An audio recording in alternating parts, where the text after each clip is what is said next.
Good morning and a very warm welcome to you. You're live on the AM show, the best breakfast show on the block. My name is Sweetie Abochi. I guess someone forgot to add Ajo. And my name is Benjamin Akapo. We'd like to warmly welcome you aboard the AM show. Over the next 4 hours, it's quite a titillating lineup we have for you. We'll start with the news in a bit, followed by the news review. And our guests will join us for that. And after that, we'll serve you sports and get into our big stories. So today for our big stories, we'll be looking at a number of things. First, we'll start from that 120-day social contract assessment that we did yesterday. And in fact, the president himself gave his own assessment yesterday. We'll bring you all the intricate details of that. You know that Joy News has scored the president 52%. All the details later on when we get to our big stories. Also, we have a conversation with the EU boss, Ichad Bazali, here on the AM show this morning. They're talking about Euro Day, and we have some drive-bys coming on. And it's a packed show this morning, so you want to stay with us for all the details this morning. Don't you forget that the AM show is proudly sponsored by Waylead Properties. If you'd like to invest, that's the place to go. They have this new setup, Willow Lane, where you definitely want to put your money because it's value for your money. But for now, stick and stay with us. The news is up next.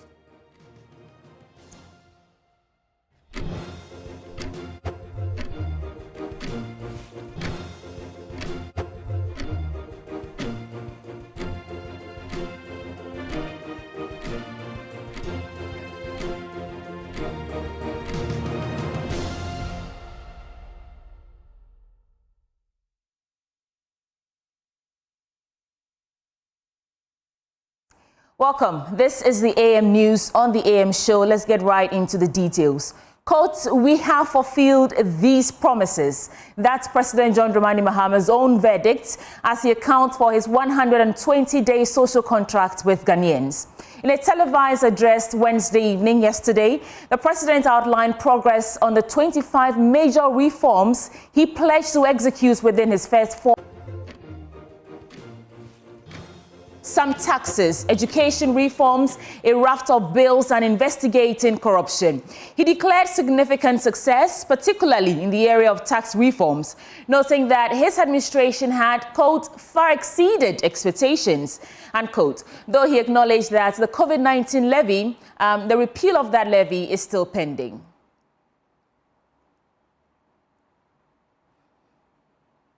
You want to stay with us because we'll get incisive with that when we get to our big stories. But moving on, the Dean of the Faculty of Accounting and Finance at the University of Professional Studies here in Accra, Professor Isaac Boidi, is raising concerns about persistent tax revenue leakages in Ghana's public finance system. According to him, these leakages are significantly undermining the government's ability to fund essential development programs and maintain fiscal stability. Speaking on behalf of the Vice Chancellor of UPSA during a courtesy call on the Gamanche, King Takite Kochuru II, to formally invite him to a dialogue on tax revenue leakages, Professor Boidi noted that while the Ghana Revenue Authority has made strides in improving tax collection through digitization and policy reforms, major gaps still exist in enforcement and compliance. These gaps, he said, allow billions of cedis in potential tax revenue to go uncollected or diverted through fraudulent means. We have had a lot of issues in terms of our revenue. In Ghana, predominantly an informal sector. And therefore, some of these issues, we encounter them. How do we avert some of these challenges that we have? And what we do at the faculty level and the university, we are concerned about what is happening to our country, especially when it comes to leakage revenue. If you don't have revenue, you can't have expenditure. And we want to do this program on the 19th of May. In view of this, we decided as overlord of this, of the land, it is important that once we are going to have a national conversation, we can't do this without coming to see you, ask for your blessings, and officially invite you to chair the program for us. On the basis of this, we decided delegation from the university to come, first of all, to greet you and also to extend our invitation for you to attend our program. That's the reason why we are here this afternoon. Thank you very much. The Ghana Tourism Authority is ramping up partnerships to revamp and keep beaches clean to draw tourists. As part of its efforts to make Ghana an attractive tourism destination, the authority has been courting the support of the Gamanche to realize this vision. We'll tell you more in this report by Yasmin Seidu. Read to you. Homowo is one of the most popular ethnic festivals in Ghana. As part of efforts to make Ghana's beaches more appealing to foreign visitors during the Homowo Festival, the Ghana Tourism Authority is calling for active collaboration with the Gamanche, King Taki Teku Chru II. During the meeting, newly appointed CEO Marilyn Huajeto emphasized the need to maintain clean tourist sites to offer tourists a memorable and welcoming Black Star experience. As far as the Homowo and related festivals are concerned, when it comes to the beaches, it's our passion.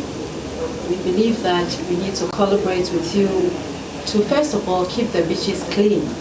So we are also, putting some strategies together to make sure that we keep our beaches clean so that when our tourists come in, they will be very excited and have a very good Black Star experience with us. In response, King Taki Teku Chru II called for the refurbishment of a broader range of tourist sites beyond the beaches.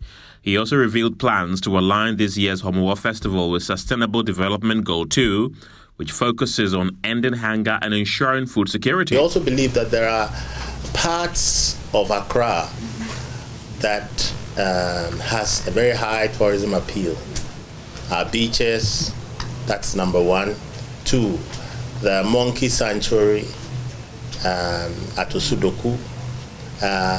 There is also this sculpture village in Adar, and the forts, Osha Fort, James Fort, Christian Borg Castle.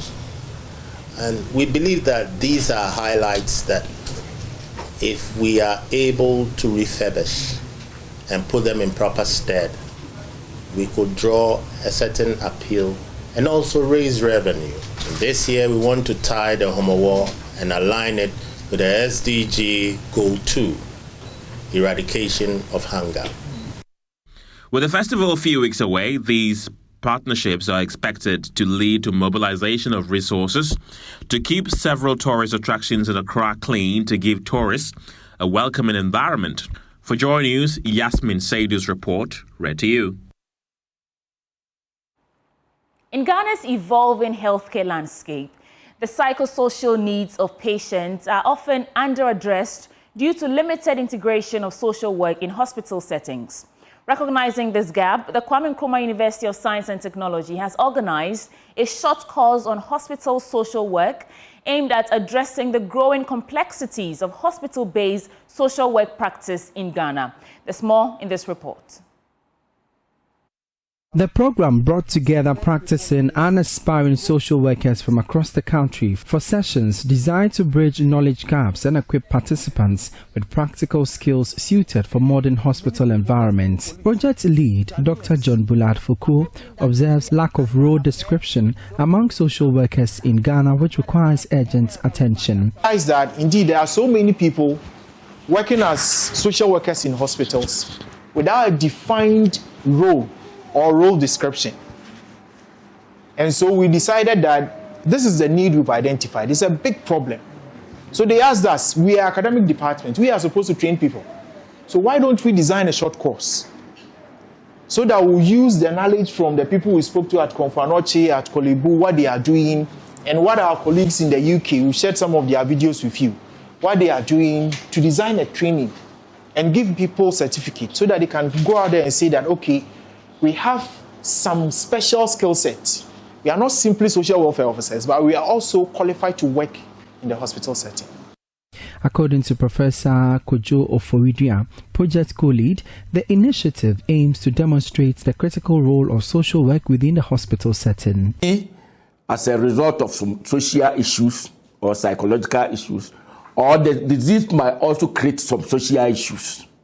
And so while the medical team, the doctors and nurses are focusing on the physical needs of the system by diagnosing and trying to prescribe something, the social workers also take care of the social needs, emotions, and all those things that are part of the healthcare or health delivery services. Deputy Medical Director of the University Health Services, Dr. Joseph Ebusechi, described the course as timely and important in enhancing the quality of hospital social work. The course covered a broad range of topics, including the roles and responsibilities of hospital social workers, ethical standards, professional codes of conduct, and after-discharge support services to help patients reintegrate into their communities. How can you be responsive when you don't have good human resource?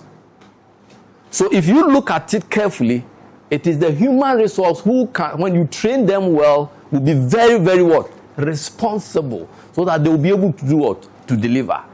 Now, when they were doing their pilot, I saw KNUST took part, right? And there were people who were brought there, how they received the patients, how they send them to where they are supposed to go, especially those with some challenges. That is, people with special needs. And I think it made a huge impact. And I think it will be in your report. And the people, the patients who came and saw that people were helping them from their cars to where they are supposed to go and other things, it really helped. And I think we are late, but better late than what? Never. The project is funded by the KNUST Research Fund. Mrs. Linda Nana Isi Doku, Assistant Grants and Research Manager, represented the Director of the Office of Grants and Research, Professor Philip Ntrieje. She reaffirmed the office's support for such initiatives and proposed the integration of e-learning components to expand access and participation.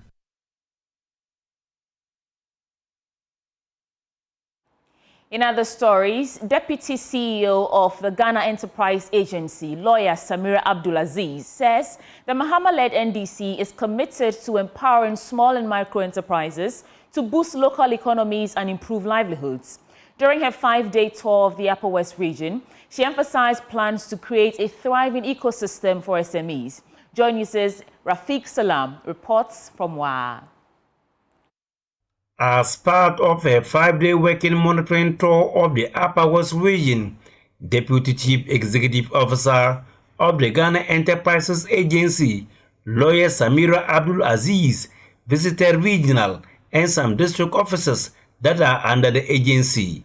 The visit is to see the progress of work on some projects undertaken by the agency and to interact with the beneficiaries, listen to their successes and challenges with a view to improving and finding solutions to them.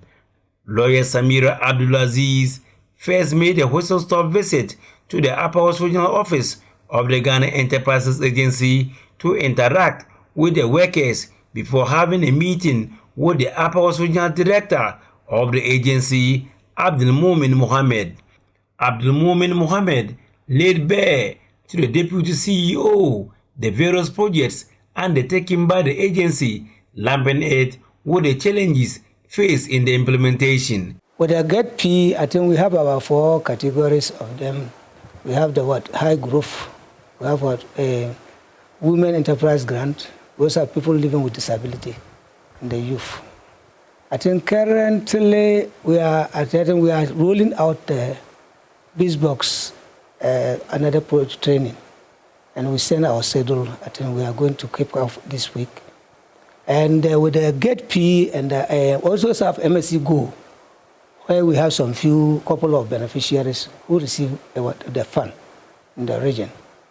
Then in all, that's what, and you can see people also coming, when you enter the reception, they also come for business advisory and counseling services. We also promote business trade associations and the like. All these are geared towards improving the local economy, which will also contribute to the national economy.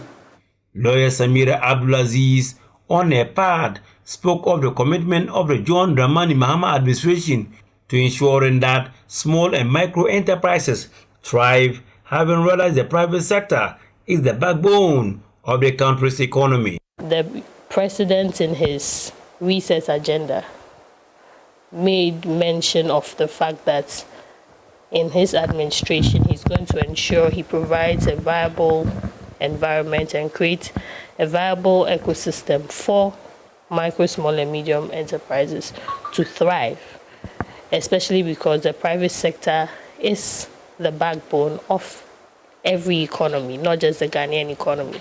So we are here to ensure that the vision of His Excellency John Dramani Mahama and the new administration is brought to fruition.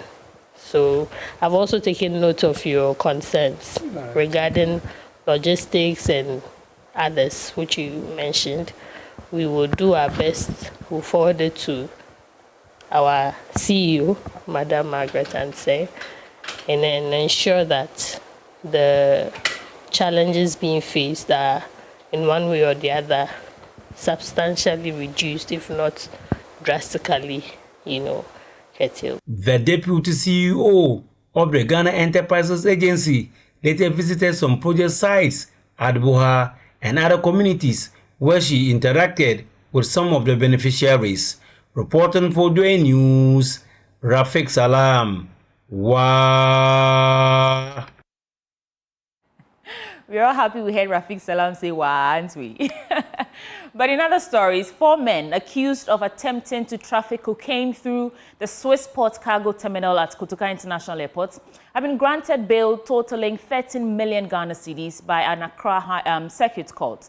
Each accused must provide 4 sureties, one backed by property worth at least 1 million cedis. The suspects face charges of conspiracy and unlawful possession of narcotics. Our legal affairs correspondent, Latif Idris, has the rest of the details from the court. Over 900,000 United States dollars. That is how much the substance is worth, according to the lead prosecutor. So the trial judge, after hearing the arguments of the prosecutor and lawyers for accused person, came to the conclusion that the prosecution failed to make convincing arguments why the suspects should not be granted bail, and so ruled that she was going to grant these 4 suspects bail.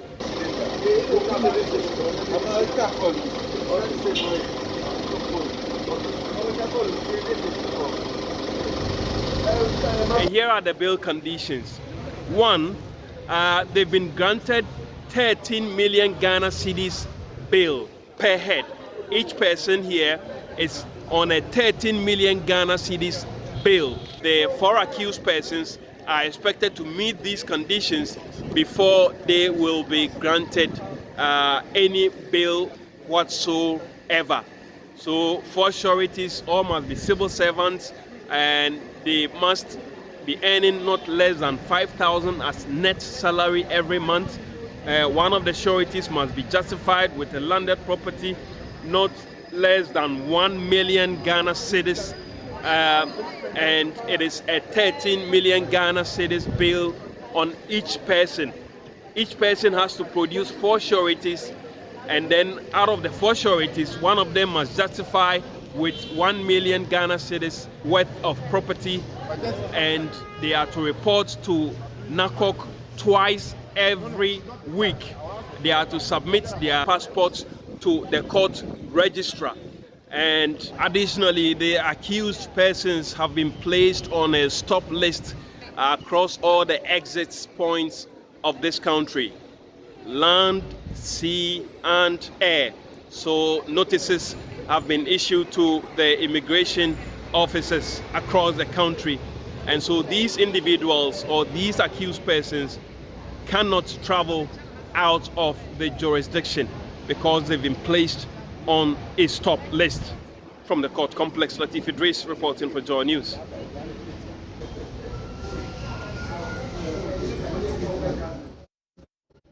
In other news, the Minerals Commission has begun tracking the importation and use of excavators in the country as part of intensified efforts to curb illegal mining, widely known as galamsey. Another program, specially trained enforcement officers have been deployed to key entry points to tag and register all excavators entering Ghana. The following report has more details. According to project lead for the Ghana Mining Repository and Tracking System, Sylvester Akpa, the machines will not only be tagged at the port, but also fitted with GPS trackers. These devices will enable authorities to monitor the movement and usage of the excavators.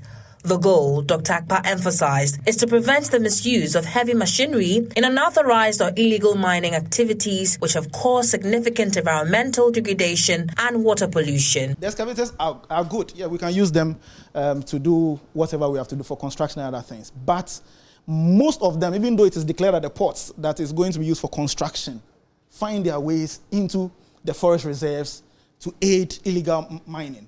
And this has become a huge distraction to our localities. If you go to Takwa, Pristiabo, Goso, and the like, it's something else. So in this control room, we are going to have eyes on the movement of each excavator. We are going to track them. We are going to know who owns them. And at any point in time, we are going to pair each excavator to a concession at a time. That is what we are going to do. Because if we don't do that, it means that once it's finished working here, it can quickly move to another concession. Convener of the Media Coalition Against Illegal Mining, Ken Ashigbe, has commended the initiative. He stressed the importance of collaboration between the Minerals Commission, security agencies, and other relevant authorities. Dr. Ashigbe urged that the data collected through the tracking system be actively used to identify offenders and that those caught engaging in illegal mining should face swift prosecution. With this tracking and all of that, the police would then be able to, with the integration, if your excavator is not meant for a particular region, when you get to the border, the barrier, the police should be able to tell, based on the QR code that you have on your vehicle, to say that this one can't come into my region. So that everything that we need to be able to deal with this terrorism that is going on is currently in existence. And I think the major call to the minister and then the CEO is to be able to scale this up. And Doc, so it means that we don't have a capacity issue. The system would be able to do the 7,000, easily. Yes. So we don't have a capacity issue in terms of what has been done. It is good that the Minerals Commission says they are going to decentralize and then bring, for me, it will be bringing the call centers close to the regions and getting a lot more people. The tracking program is part of a broader national strategy to sanitize the small-scale mining sector, protect natural resources, and ensure that mining activities benefits the populace.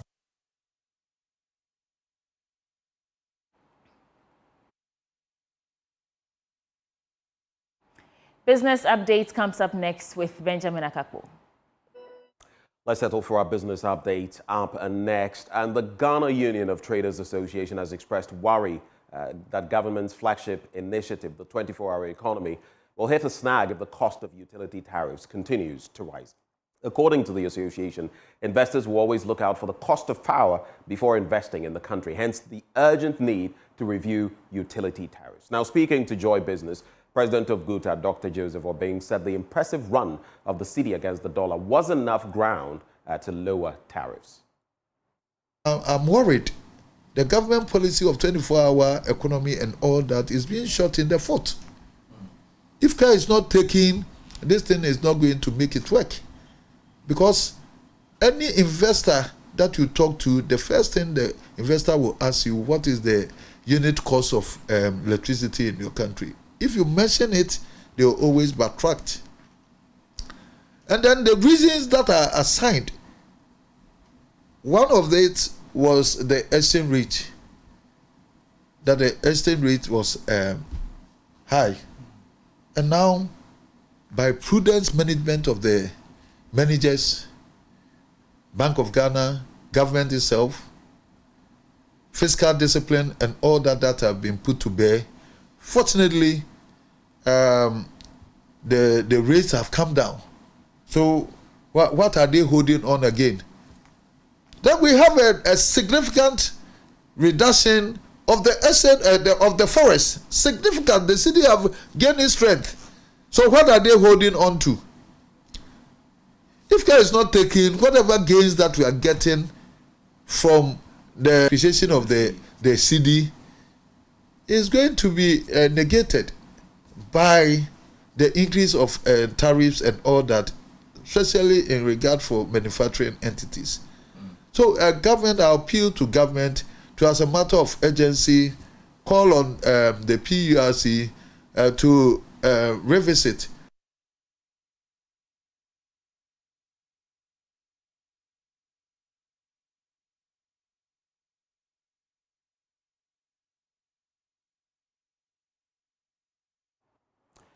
Now, the Ghana National Chamber of Commerce and Industry has maintained that the prices of some goods and services could be reduced in the coming months if the city's recent performance is sustained.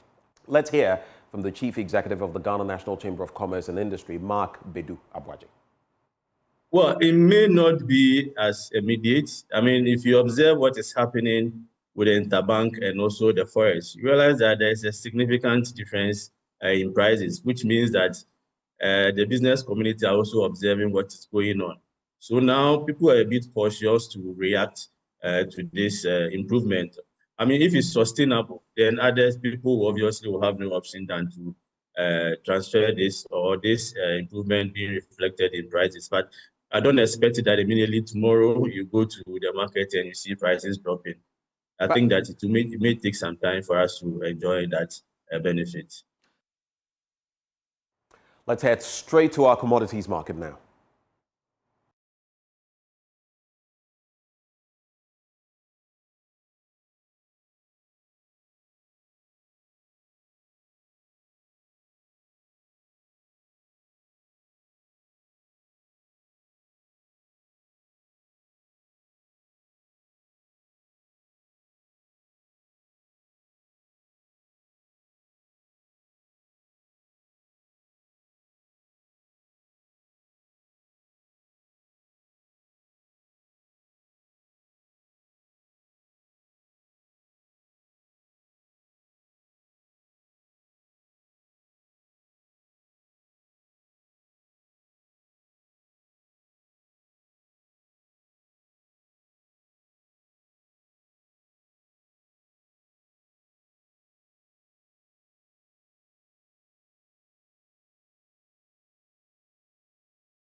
Thank you for staying with me for our business updates. Handing over back to Sweetie Abochi. Yes, and it's a wrap for the AM News Bulletin on the AM Show. Coming up next, the news review. And our guest you haven't particularly seen on the news review segment before. Stay with us. We'll be back in a bit.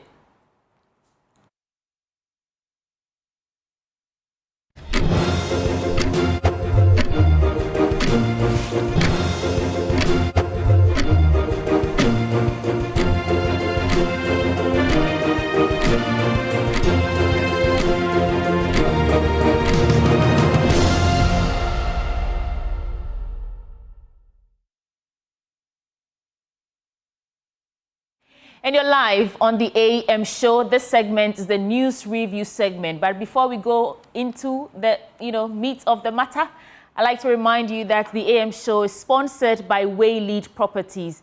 And if you're thinking of a rewarding investment you can engage in, then Waylead Company Limited is that choice, your preferred choice for such investment. Waylead Company Limited is a real estate company with several development suite credits here in Accra. Now, you want to invest in a new development, Willow Lane, where elegance always meets tranquility in the heart of Accra. We provide quality housing at affordable cost with flexible payment options. At Waylead Properties, we also provide 24-hour security, reliable power supply, and other social amenities to make sure your stay is a memorable one. These are the numbers to call for more information. 0240-111-119 or 0504-499-999. You can also visit our website at www.waylead.org. Ben and I are here, and he'll introduce our guest to you. Well, joining the conversation this morning, we have Catherine Afeku. That name may ring a bell. We saw her at the Save the Judiciary demonstration. She's a former Minister of Tourism, and of course, She's served in other portfolios as well at the presidency under Nana Addo Dankwa Akufo-Addo. Joining her, we have Nanaya Sapong. He's a political aide to Alan Kojo Tremating. He's with the Movement for Change. Both of them join the conversation this morning, and both of them looking pretty colorful. Good morning. Good morning. It's your first time, at least as far as I am concerned, on the AM show, correct? It is true. It is true. Not since you did the renovation. It was good. I must compliment you and management. It was good. Thank you very much. So we have a bit of a tradition here where if you come on, for everybody who comes on, we give you about a minute and a half to share your thoughts on anything that is a burning issue for you. So what I'm going to do is throw it to Nanaya Sapong to lead the way so that you can follow his lead, since this is your first time on the show. Orientation. Orientation, yeah. Yeah, but good morning. Nanaya, so briefly, let's make it brief, straight to the point. When last did you check on some of your classmates who you completed GHS and SSGS with? There are some pages we're on, so once in a while you would. Did you say JHS? Yeah. JHS, it's been a while. I think a few weeks ago I spoke to someone, I think she was my junior. I spoke to one person. It's become very important. Last week we lost a colleague of ours, and when we were having a discussion, we created a page whilst we were having a discussion, then we noticed that in my class alone. I should clarify though, I mean JSS. See, JSS. And at SSS, in fact, I spoke to someone else too recently. So one person from each category. I don't know why I know you all went through the JSS and JSS and SSS. Catherine levels. level. Well, at least the women should know. Look at the age gap. I did the proper one. That's right. O-level, A-level. Well, I'm proud to come from the JHS and the S. Why do you feel slighted when it wasn't meant to slight you? Why did you have to make that correction? I had to correct it because I did not attend JHS and SHS. So, Ben, when we did, we noticed that in my class alone, we had lost about 10 people and we did not know about. And some we could have been able to assist to survive. Some little support for hospital bills and to care for their illnesses, and we kept blaming ourselves. And one question somebody posed, or one comment somebody posted on the page was that we are here gathering donations to go and give to the family, but all she needed was some little funds to be able to pay for hospital, so bills at the hospital. And I think that we should look for the people we started life with sometimes, and then is important. Your little call to that person or coins to that person would help save a life. Thanks for those initial thoughts. Over to you now, Catherine. Very profound. I'll take a cue from, mine this morning is my concern for the school children who went hungry yesterday and Tuesday because of the knee-jerk reaction to abruptly truncate women who have been feeding our school children for the last 8 years, the caterers. I'm speaking for the school feeding caterers. As a mom and as a Ghanaian, it's a grave concern. So my beef is the children who have no partisanship went hungry because a decision was made abruptly to truncate the women who were to cook on Tuesday. Majority of the women that I spoke with over the weekend had already fixed foods, frozen gravies, and they were of the expectation that they will cook for at least a week or two before the transition or the handing over. So we are using this huge platform to speak to our president, to speak to our education minister, to look at the transition, give them the third term, to work with their sisters from the other side of the political divide. So the children will not be the victims of our retaliatory politics. That is really my concern. Let's focus on the children. So the school feeding caterers are using this opportunity through me to appeal to our president and our Minister of Education to temper this knee-jerk reaction with mercy. Let the mothers go back to the kitchen, cook for the third term, and then we can do the transition. After all, it is a very normal process in our political system. You come in, you bring your people. So we're used to that, but give them this chance so the children do not suffer. I thank you. The little bit and you ended with that, you mentioned those from the other side of the political divide. Yes. Must it always be this way? I was about to say, but this is nothing new, and you fittingly ended with that. You know it is common the norm. practice. Why? You're a politician. Why do you do that? Why must it be that once there's a change, even the people who cook, and in the first place, why must you even pack that arena with politically oriented people? Back then, when I was in secondary school, since he brought up secondary school, had to be people who were qualified. Our matrons and all others were not. I mean, why must it be like this? Why? That's a very big question, and something that the whole nation, I mean, we're in that phase of discussing what is good, what is bad, and it will segue into the mass sacking of Ghanaian citizens in jobs. So I think it's a bigger conversation that needs to be looked at. There has to be a cutoff point where we don't go through this cycle of recycling people, competent people. So it is what it is. We have started this norm, this custom, and there has to be a cutoff point where we say enough is enough. They're Ghanaians, and let them stay on the job until such a time that either they retire or they will be fired for incompetence. But it's becoming one too many. My beef is the children, Ben. The children have absolutely no inkling of what is happening. For one child, that school meal is all their hope is, and it's gone for 2 days. So that is really an emotional plea, and I'm hoping that our good leaders are listening to it. It wouldn't cost anything to just give them the next term. And then even the women who have been appointed to take over are also not prepared. And it will interest you to know that they're collaborating, at least from what I have heard and know, that, okay, you go ahead, you do the cooking whilst I get myself together, whilst I go to the market and buy my items. And it shouldn't be this way. At least a 2-week, a 3-week notice so they can prepare adequately and hand over. But a term, you have 4 years, 1 term, Mr. President, will not change anything. Let us focus on the children and not the scoring of points that we have been used to, unfortunately. We will need a bigger committee, a bigger conference, a bigger dialogue to look at this holistically without the lens of Party A or Party B. I'm focusing on the children. Let's feed them for this term. So as we get into the papers, indeed, very justified cause. The children shouldn't be the ones that suffer. But let's not also forget, if we're dealing with these issues, there's a lot of corruption in that system. And even theft, where people who are supposed to be serving food to our children steal what is meant for the children. We ought to look at it holistically, all of that. Let's get into the papers now. Yes, thank you. Yes, let me start with the Daily Graphic. I'll tease you a bit. I know the story on everybody's mind this morning is Mahama's 120-day, the assessment of the pledge. But let's get into it. So on the front page, Mahama's government shows promise, but challenges loom. Citizenry assess 120 days in office.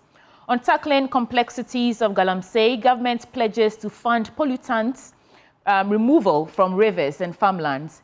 MPs demand action on Odo River encroaches. And when you need to pay your taxes, levies, and all stationary obligations on ghana.gov, we can help. And the numbers are on the front page to get it and dial if you have to do that. I want to start from Galamsey. I think it's still a very topical issue that is affecting us very much. So government pledges to fund pollutants removal from rivers, farmlands. The Minister of Environment, Science, Technology and Innovation, Dr. Muntala Mohammed Ibrahim, has expressed the government's commitment to fund the remediation of polluted rivers and reclaim contaminated farmlands. And he's charged tertiary institutions to lead applied research in sustainable mining technologies and land restoration and train the next generation of environmental scientists, geologists, and policy advisors. And it goes on, but I'm saying I want to get into the details. And quote, eliminating illegal mining in Ghana, the will and the bill is to discuss and share knowledge on ways to eliminate the mining and also restore our rivers and farmlands. I'll add one story to this and then we can begin the discussions. Now I'm on page 20. Plan Ghana proposes establishment of pad banks in schools. The project manager for She Leads project at Plan International Ghana has proposed the establishment of sanitary pad banks in the various schools as part of the distribution process of free sanitary pads program. And let's begin here. I'll come back to do 2 more stories before we wrap up on the daily graphic. Nana Asapong. Yes. Your take on these stories? I would do on 2 issues, Galamsey. Yes. I think that the calls have been so many, and currently looking at the steps being taken by the current administration, I think that I see some level of commitment in their policy formulations in trying to deal with the issues of Galamsey. With what the Minister for Lands is doing, plus what the Honorable Minister for Environment, Science and Technology, Mutala, is also doing, I see some sense of commitment in their approach to dealing with the issues of Galamsey. I've always said that there should be that commitment, that deliberate effort to wanting to deal with the situation once and for all. And aside whatever they are doing, cleaning our river bodies, trying to restore our lands, one other issue I would commend them to have done was the gold board. And I say that before today, I have stated that there was the need for us to have an absolute control over the gold market. If we have that control over the gold market, the Galamseyers will find it difficult to sell their product in the open market, because there should be a source from where you got the gold. There should be a registered and a licensed company that should have mined the gold. You should have some trace, and it will become difficult for them to go invest their money and cannot be able to sell these golds out. So it's a deliberate effort, and I think that the government ought to be commended. The sanitary pad bank, I'm so much for it, especially in the secondary schools and in the junior high schools. I'm so much for it. They should have a bank where the students can easily go in there.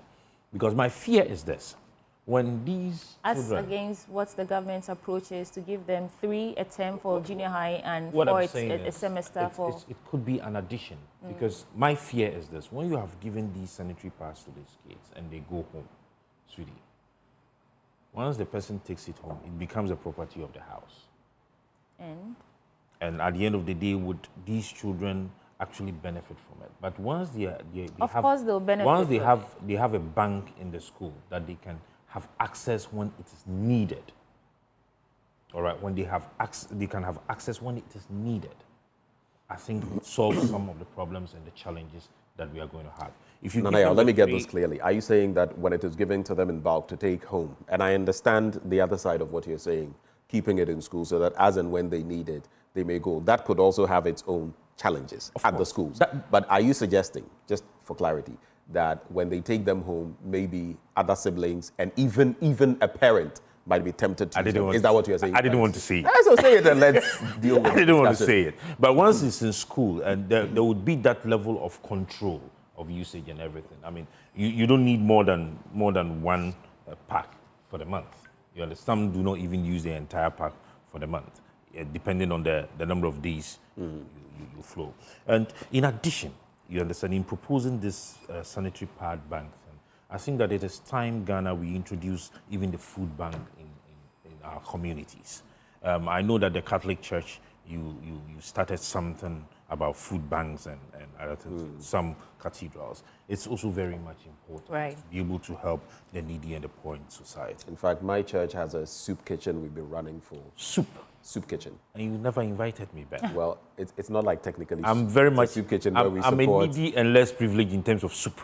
You're sitting here. I think those who really need that are out there. We provide, and it's a church thing we've been doing for a while. We all contribute towards that. There are people who contribute specifically towards it as well, and they help a lot of these people. Some of them have even been taken to school for those who want to, and given scholarships. And of course, the sanitary pad, there are some philanthropic agencies that go to these schools to share some of these sanitary pads. So if they have a bank in the various schools, these people, when they collect them, they could deposit them at the bank. Actually, I wanted to say that perhaps this challenge should be thrown to these philanthropists as an add-on to what government is already doing. Of course, I mean... You cannot say that let's not give it to them. We dress up from the home. So the pad bank should be the pad bank does not mean they are going to hold fix them there. I'm not countering your point. I'm just adding on. Yes, ma'am. Okay, I'm saying that in addition to what the government is doing, perhaps the pad bank will be there to serve as a go-to in emergency cases. Yes, sir. So philanthropists, NGOs, they should take up that, to add to pad what the government is doing. We can't throw everything on the government. Otherwise, the money is coming from us. Anyway, let me not take the wind out of your steel, Catherine. What are your thoughts? I'm just bemused by the gentleman talking about pads, and you have forgotten the menstrual cycle is every month.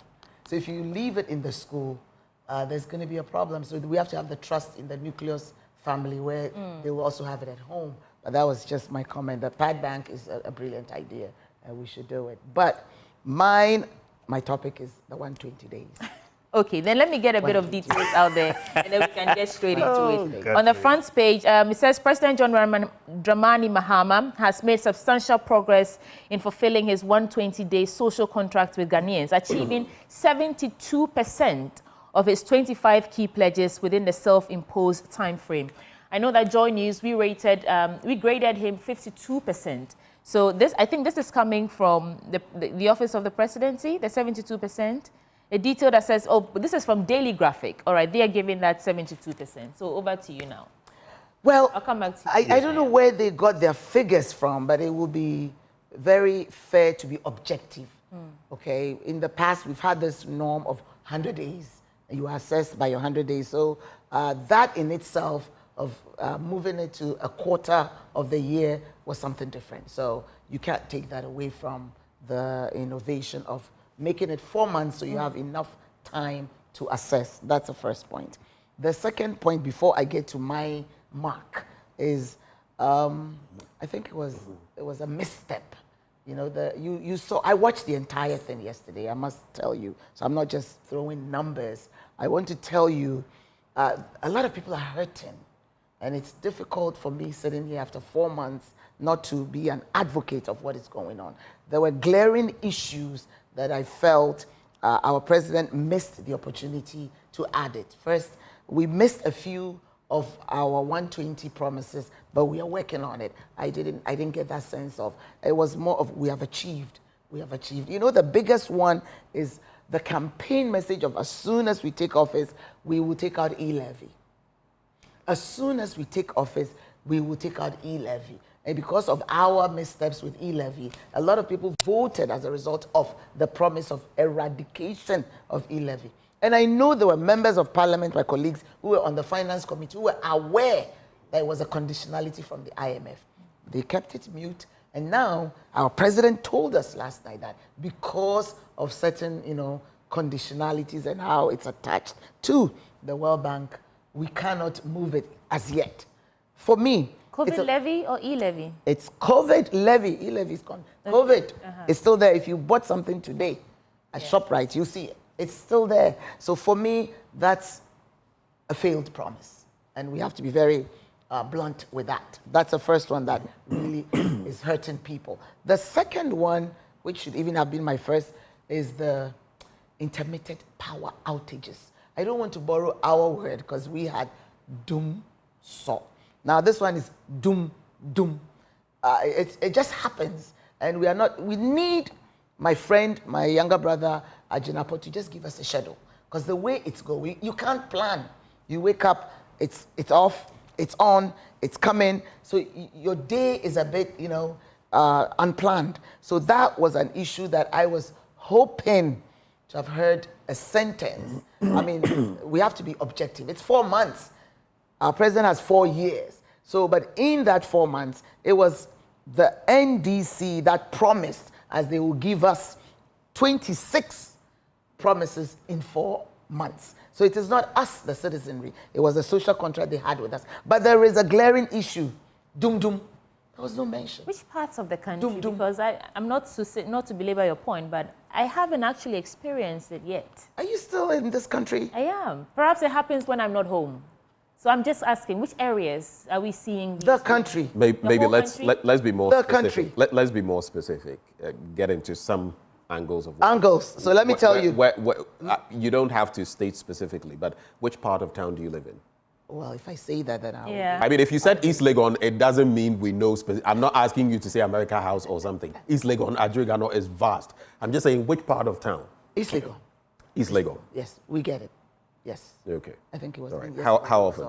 Quite often. Quite often. Okay. Quite All often. right. So, and it's not just me. I'm not talking about me. I'm talking about the citizen. If you were to do Vox Pop across the streets, people are suffering because of this intermittent power outages. We know that, and we all know. So we need to let the government know that, please, they had 8 years on the bench to prepare. So the first 4 months, these ones are the missteps. I have a quick list that I want you to realize that my expectation and that of a few people, okay, mass sacking and termination of appointments.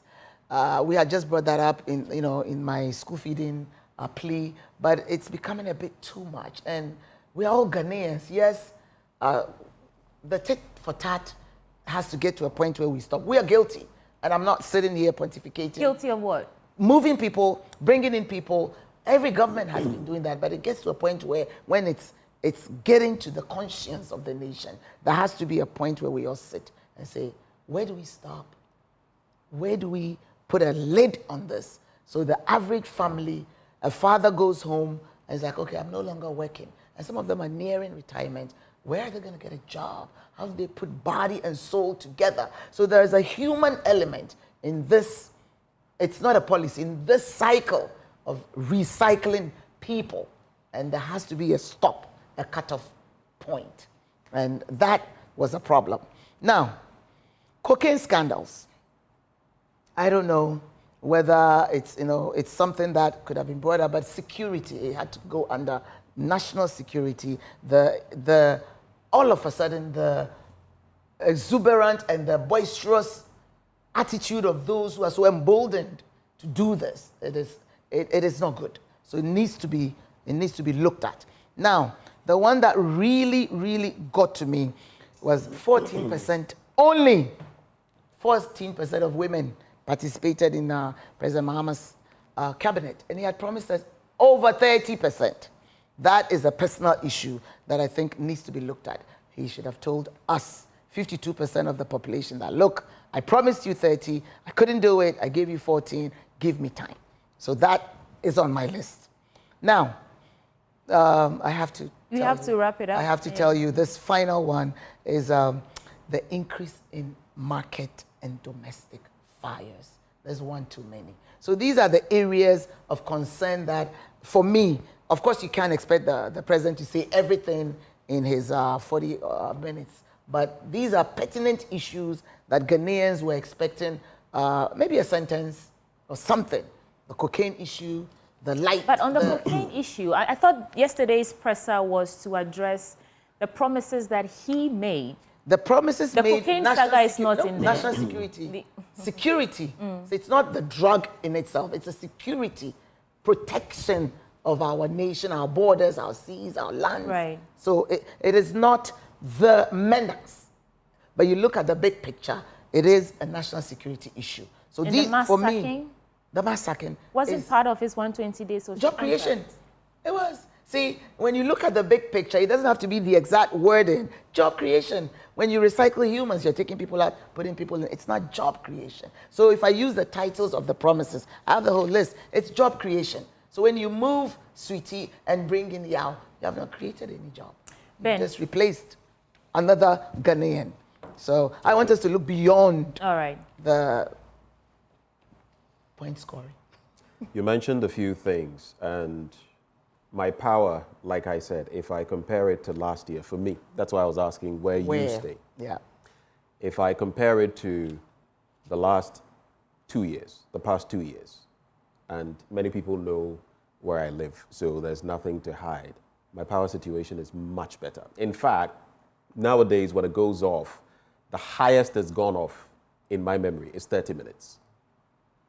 If it goes off, there are times where it's gone off for about 5 minutes. Where do you live? How come? Are you being favored? I live towards the Parakou end. Okay, so it goes off for about 5 minutes. You know which part of town is it? It goes off for about 5 minutes, and it's back on. It lives close to Asedunkeche's residence. Okay. So. Well, you live in East Legon. I mean, if we had to compare, I'm sure your end would be better. But this power situation, you see, a lot of the time, sweetie, last year, when I would come and talk about electricity, part of it was not just my experience. People would call you. People would send you messages.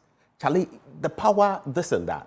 So if that was Doomso, and you say this, some have said it is Eyezu, Eyeza, or Doom. I don't know, because I'm not saying the situation is perfect, but sweetie, if you asked me now, I think my situation may be 70, 80% better compared to the power outages I was facing last year. Yeah, no one is saying it's a perfect Exactly. That's why I said. But if you come and create a picture as though... it is not creative. It is a problem, Ben. Now, it is a problem. It has been a problem. It remains a problem. It is not as bad as... It's like that saying. So that's I may not be where I want to be, but thank God I'm not where I used to be. Yeah, but it is a concern. Let's be objective about it. That's what I'm saying. I started with saying I'm objective. It is a concern. Right. There is power outage, and there are power outages. Great. So it is a concern. Then there is also the bit about it took them 8 years to prepare, to come and do this, solve the power issues, among others. If we wanted to go down that line, we could talk about how long it took the former president, Akufo-Addo, to come to power. He had, decades, about 3 decades plus, preparing to take the reins of government. If we are to judge him by that length of time, I don't know whether... He was in office for 8 years. I don't know whether it would be a fair yardstick to use, Catherine. Then you come to the point of mass sackings. And I ask myself, look, like you rightly said, it's a tit-for-tat, zero-sum, winner takes all environment. Nobody wins. But you also cannot say, I know when each administration has been in power, when the MPP was in power, there were some NDC elements who were made.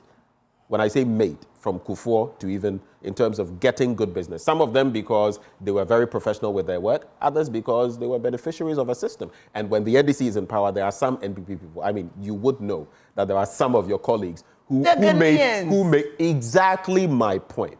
We have to broaden that so that it's not so much of when I come, it's my people. When you come, it's your people. It's a general problem.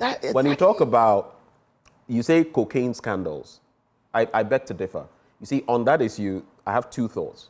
We should call them busts, cocaine busts. And the other bit about Intim Forjoen, I don't even want to do that because when he had the opportunity and sat here on news file, I don't know what we could get from there. But there's no scintilla of evidence that has been brought so far on that. Rather, what I have seen are busts of cocaine. My only concern is that the cocaine shouldn't turn to Kukunte somewhere and that we should get frequent reports on them, how they are dealt with, and all of that.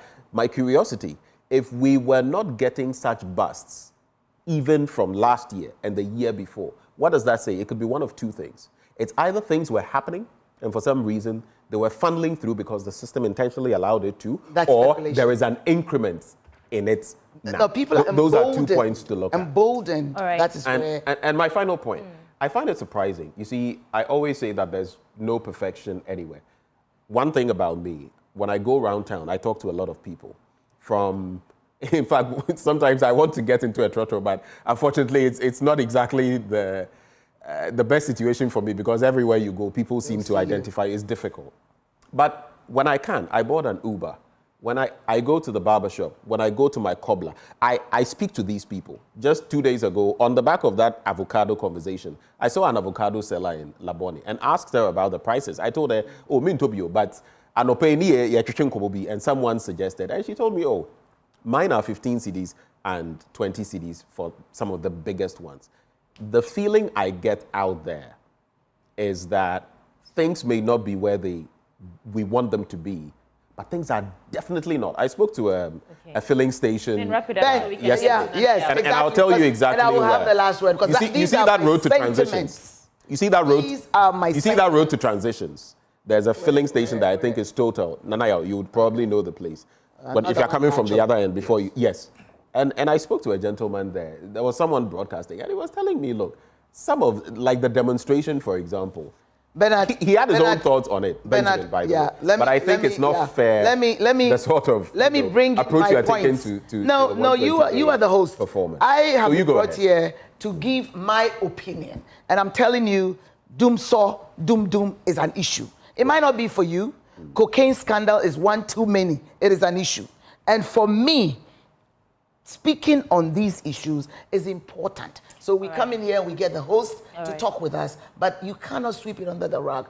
The one that really hurts, that I have also admitted, that it is a cutoff point must be reached by both parties. All right. That there cannot be mass sacking whenever a new administration comes in. It has to stop. I want to get Nanaya Sapon's thoughts on some of this. But Dumso is real. Nanaya, something she said Ghanaians are still hurting because the COVID-19 levy, which was promised to be revoked, hasn't been repealed, hasn't been repealed yet. And so Ghanaians are still suffering, or hurting, that's the word you used.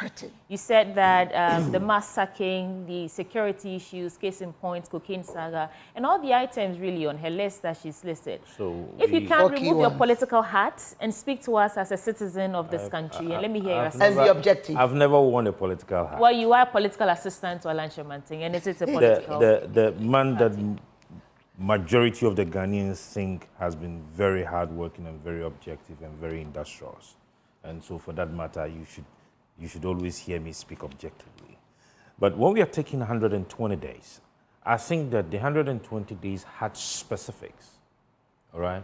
If you had listened to the president, he had listed the key areas that he was going to tackle within the 120 days, out of which he was able to achieve 20, according to him.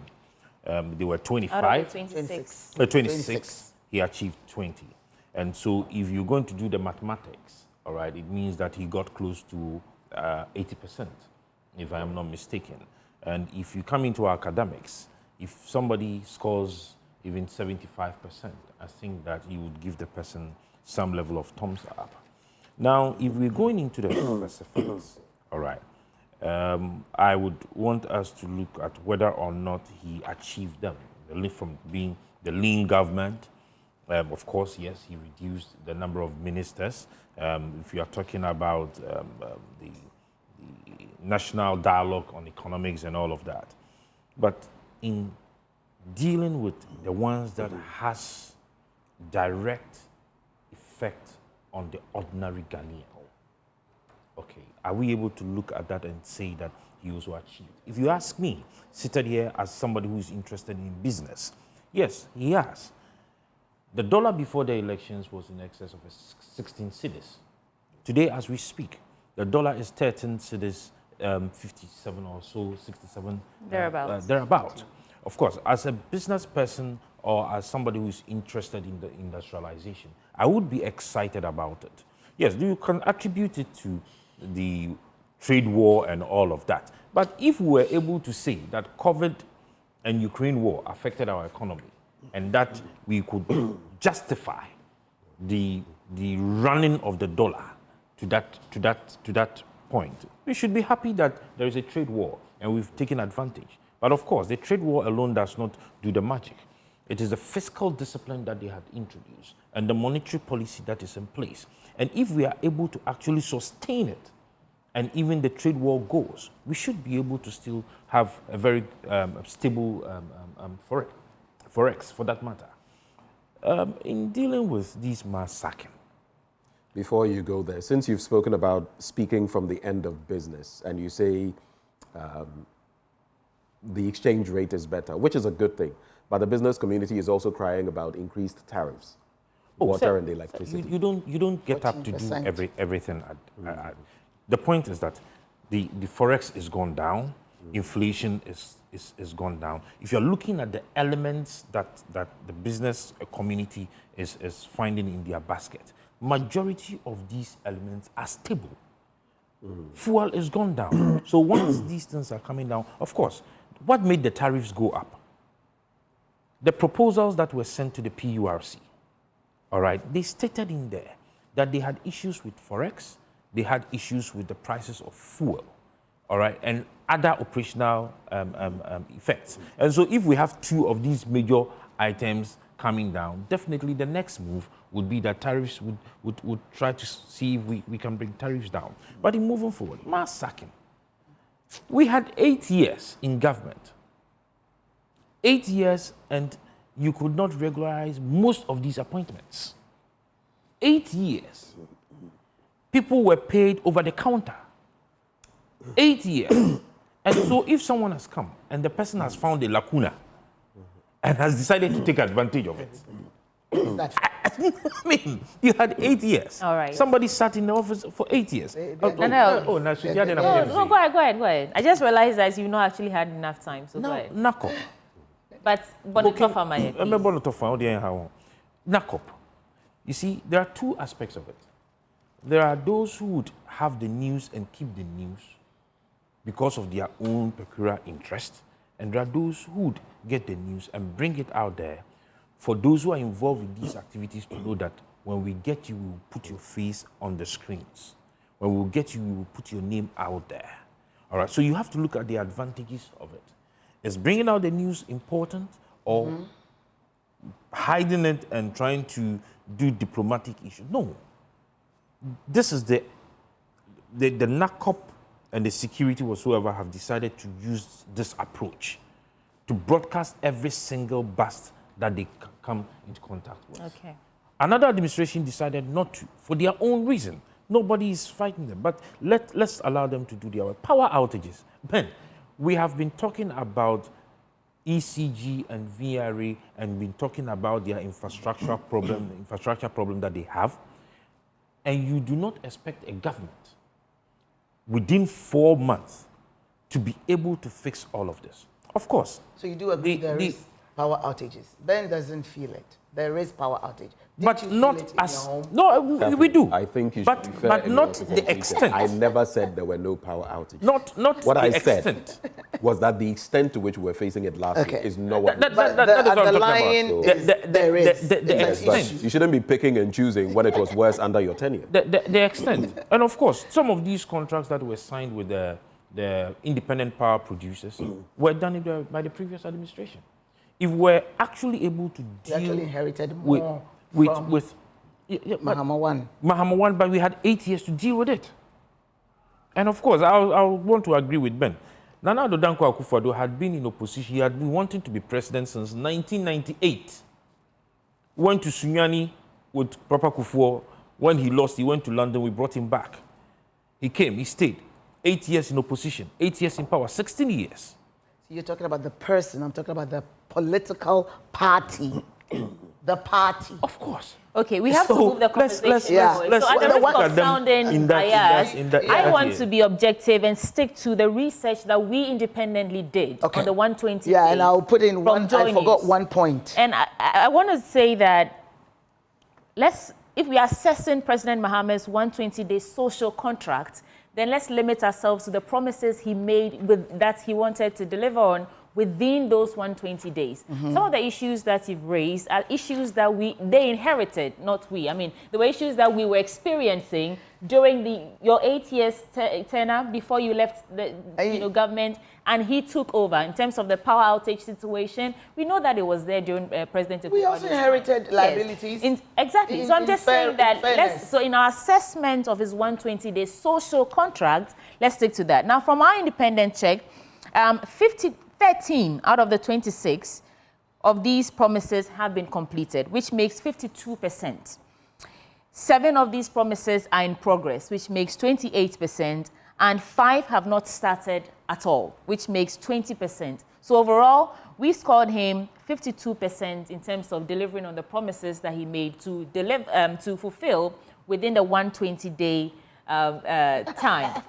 I also think that the issues you're raising about cocaine busts and those are issues that came up in this administration, and we know that investigations are ongoing. Although we've not heard the conclusion of these investigations yet, we're waiting to see how they, actually just navigate all this. But let's not use those as yardsticks to measure the Why not? 120 days. It's a germane issue. No, I'm saying that. Why not? That's your opinion. Okay. Why not use them? These are issues concerning Ghanaians. Okay. So we can't pick and choose. Assessing his social contract. Yes, and I have it here. It is embedded in the 120 days of governance. That's why I started off by saying, let's be objective. Right. These are issues bothering Ghanaians. So you can't be part of the applause crowd. Remember I said and not that bring out some of these what issues, are germane. Right. What are the germane Remember that I issues just said bothering that people? some of these issues were inherited, right? It You still agree makes it with an me? issue. Yeah, no, I'm not saying it's not an issue. I'm saying that for the benefits of our audience who are listening to us, But that's why if we we are voted in assessing office, 120, you can't sit here and say, oh, I took over from another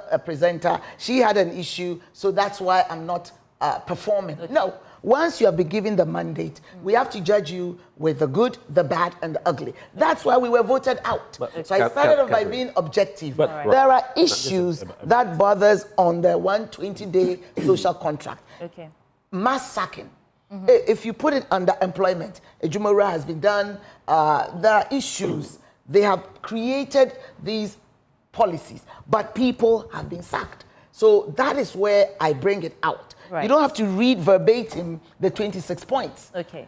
Energy, green transition, and the new minister moving along, missing containers. Doomsaw is an issue. So we, as citizens, a responsible opposition, have to address the issues that Ghanaians are talking about. So do this that for me. all. How would you grade President Mahama's 120-day in office? You want me to give you a number? I'll tell you at the end of it. I'll tell give you. me a number so that we can move forward from this conversation. I'll tell you. Well, I have. Okay. I want to bite. I'll tell you. I have bite it. on it. I have the. Above 50 or below 50? I will be below 50. So, Nanaya, if you just, you mentioned if a new host takes over and the camera had a problem or the lighting had a problem, right? Yes. The problems that would persist because it's not about the host, it's about the logistics. The it's about the structures, the technical bits. So it's not about if a new host takes over or something of the sort. It's the structures. But you see, the and if point you're I want to moving the make, technocrats out of office, the structures. I believe one of our foremost problems as a country is that we refuse to acknowledge when the other side does anything good. I've said it in the past that, yes, I may have been critical of the Mahama administration then. Number one. Then the Akufo-Addo administration, and now the Mahama administration again. But we seem to fail to realize that every administration that comes, no matter how poor, has something good in it. There's someone who is, nobody who is so good that he never does wrong. And there's nobody who is so bad that he never does. And I was objective. I said my that. problem with our politics is that once we're on the other side, you don't see everything. Well, it's not everything. On So the other side is absolutely wrong. Come on, Captain. Give us Ben, it's not about scoring. No, it's not everything. See, you need a responsible opposition. If we are all, it's not a one-party state. We all can't have the same thoughts and opinions. So let me wrap. Nanaya wanted to say something. Nanaya is holding brief for the government, so that's all right. I'm holding brief for Ghanaians. Ghanaians who have had that sense of... Nanaya, interesting. You're holding brief for Ghanaians. Yes. So whom are you holding brief Exactly, that's what I'm wondering. No, you say he's holding brief for the government. I am holding brief for the Ghanaians who are not part of the applause crowd. Okay, so all right. I am holding brief all right, Nanaya, go ahead. Who are not part of the applause crowd. 30 seconds. Remember, let us not we have them. forget that if you take the 26 goals that His Excellency JDM had set for himself, most of these ones has to do with policy and programs that ought to be able to be formulated. Now, if you are going to implement a program or a policy, all right, you need time. You cannot just do this within 3 months or 4 months. We should ask ourselves, have these programs and policies been initiated? If they have been initiated, you should be able to give them a pass mark. It is once that step has been taken, that deliberate and conscious effort has been taken. Okay. You should be able to grade it. No, Women's Bank. No, hold on, please. I think that the metrics to measure... Go on, please. Yeah, if the action has not been implemented, how do you give a pass mark? You do not need... You cannot open a Women's Bank in 3 months if you know the processes in getting a bank open. Nanaya, we didn't ask President Mahama to give us 120-day social contract. Okay, Catherine, let's hear him out and wrap up for us, Nanaya, in 20 seconds. We have to. He has committed a seed money. That is an aspect. The processes to opening the bank has also been triggered by the finance minister and his team. You cannot just wake up in 3 months and see the bank opened. No. If you look at the issues of your friend is saying, code of ethics that he launched, I had an issue with it. What issue did I have with it? We should look at it from the nationalistic view, where it will be backed by law, that another president will not come and say that these are ethics that were done by... bill. There's a conduct of public officials bill that's... it's in the law. It's Article 28 you're something. Saying it should be enshrined in the Constitution. I'm saying there is a bill. But, sweetie, for the last word, I want to give credit to Dr. Abu Sakara that everything that we have discussed, in fairness, being objective, we need to look at the big picture. Okay. See, because it's very difficult. Where I was coming from was when you put yourself in that stricture of I have 120 days, I said I'll do this, and I haven't done. You tend to lose the big picture. Okay. The big picture is job creation, giving hope to the people. And hopefully, shall we wrap on that because we've expended practically. Right. That's it for the newspaper, for the Daily Graphic newspaper. Our team Vani Water project gets funding from UK-based citizens. Ladma Assembly members reject MCE nominee, call for a crone.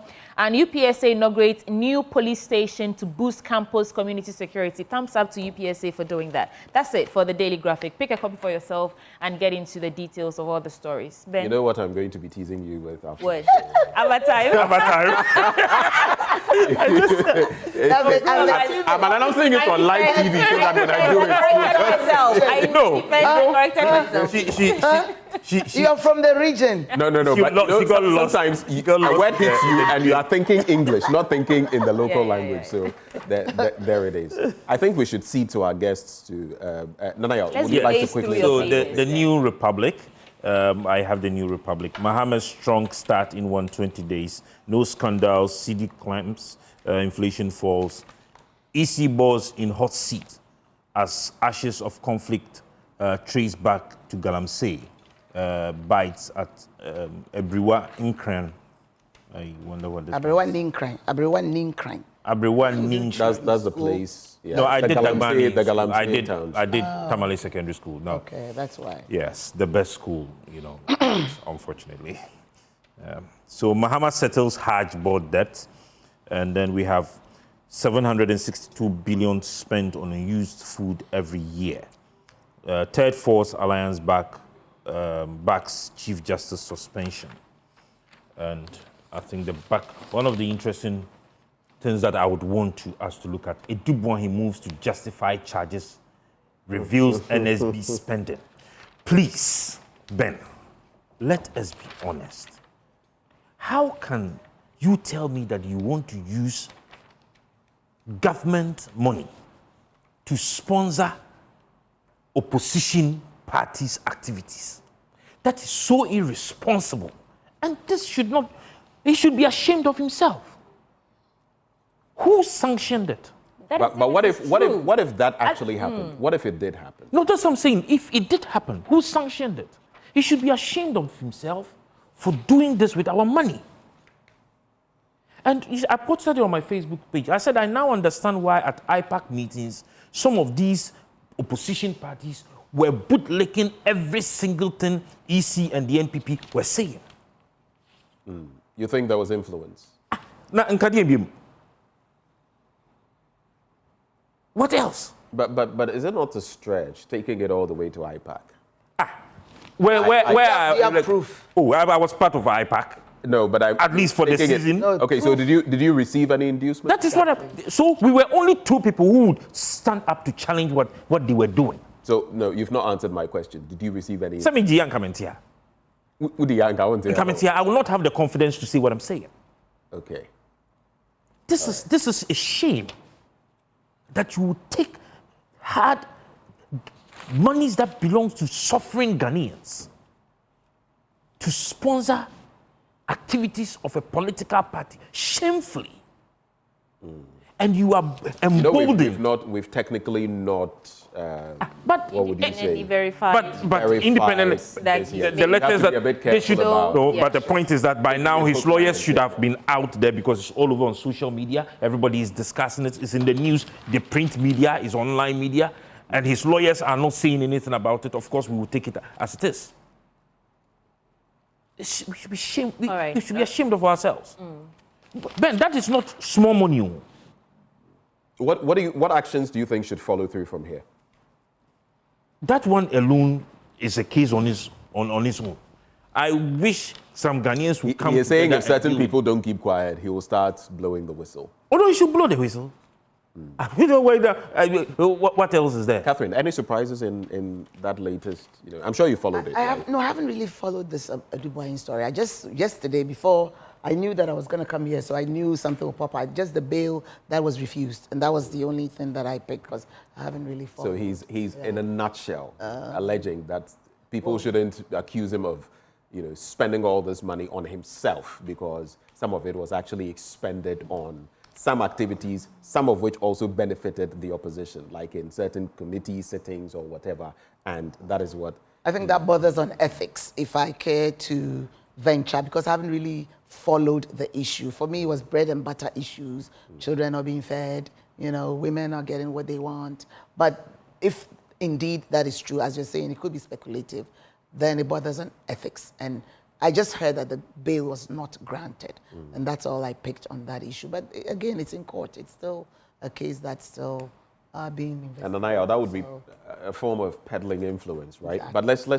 But are you done with the opening? Yes. All right, Catherine, okay. let's get into it. Mine is Beyond 120 Days by Dr. Abu Sakara, focus on bringing relief. So you have the Ghanaian Times. The Ghanaian Times. So this one is really a good piece that he talks about, looking at the big picture, because he feels the 120 days, in fairness, being objective, is not enough yardstick.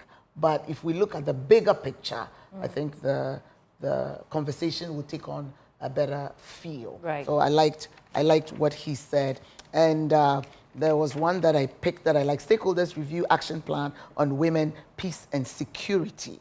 This is Madame Bediakon talking about how you can actually convene peace.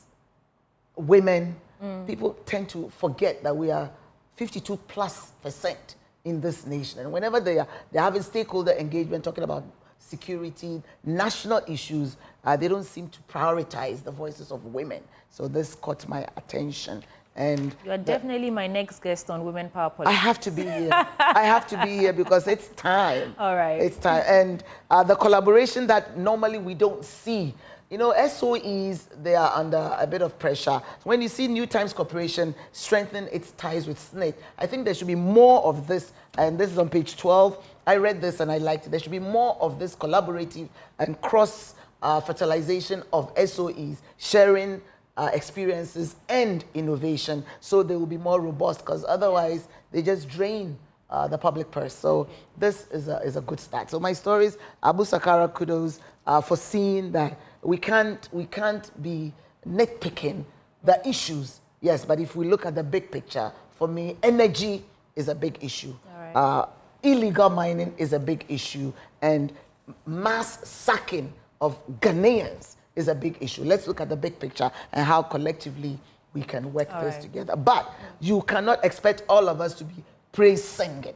That will be hypocritical. True. And as far as I'm concerned, the first 4 months of our president, I'll put it at 48%. I remember we went to GC. I remember your teacher would say, buckle up.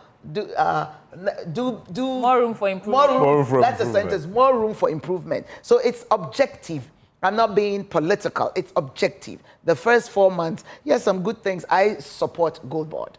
I have to be totally honest with you. I support Gold Board. But it is the implementation. Sami Jemfi, my friend, it is the implementation. So it does not become another partisan SOE. Please. All right, the implementation. Gotta go. Ben, over to you. So I shall just do headlines. I mean, we've taken a stab at most of the issues. Interpol Ghana police foil cross-border kidnap syndicate. I'm sure we've followed that story. Yep. Tension in GRA as staff demand shake-up. There's also President Mahama appoints Professor Enyonam Yao Kwaukume as board chairman of the Ghana College of Physicians and Surgeons.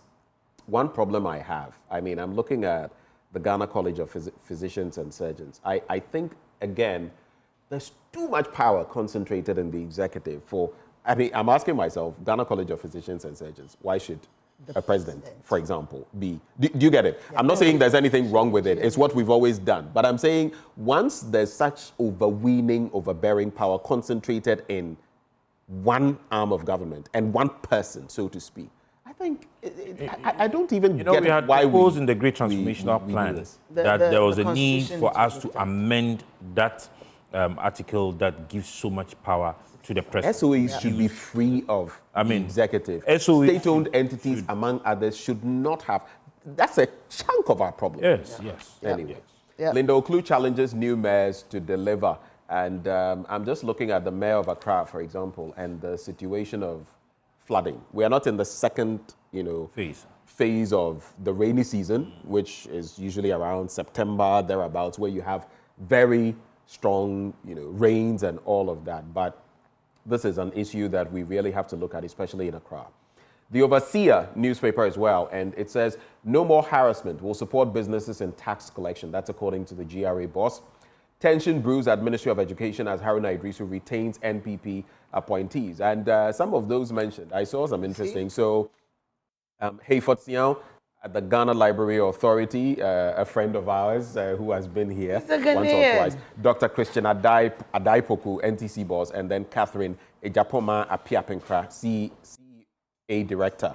And that's another interesting bit. And of course, the spoils must also go a certain way. Also to congratulate Wisdom, Kofi Dogbe.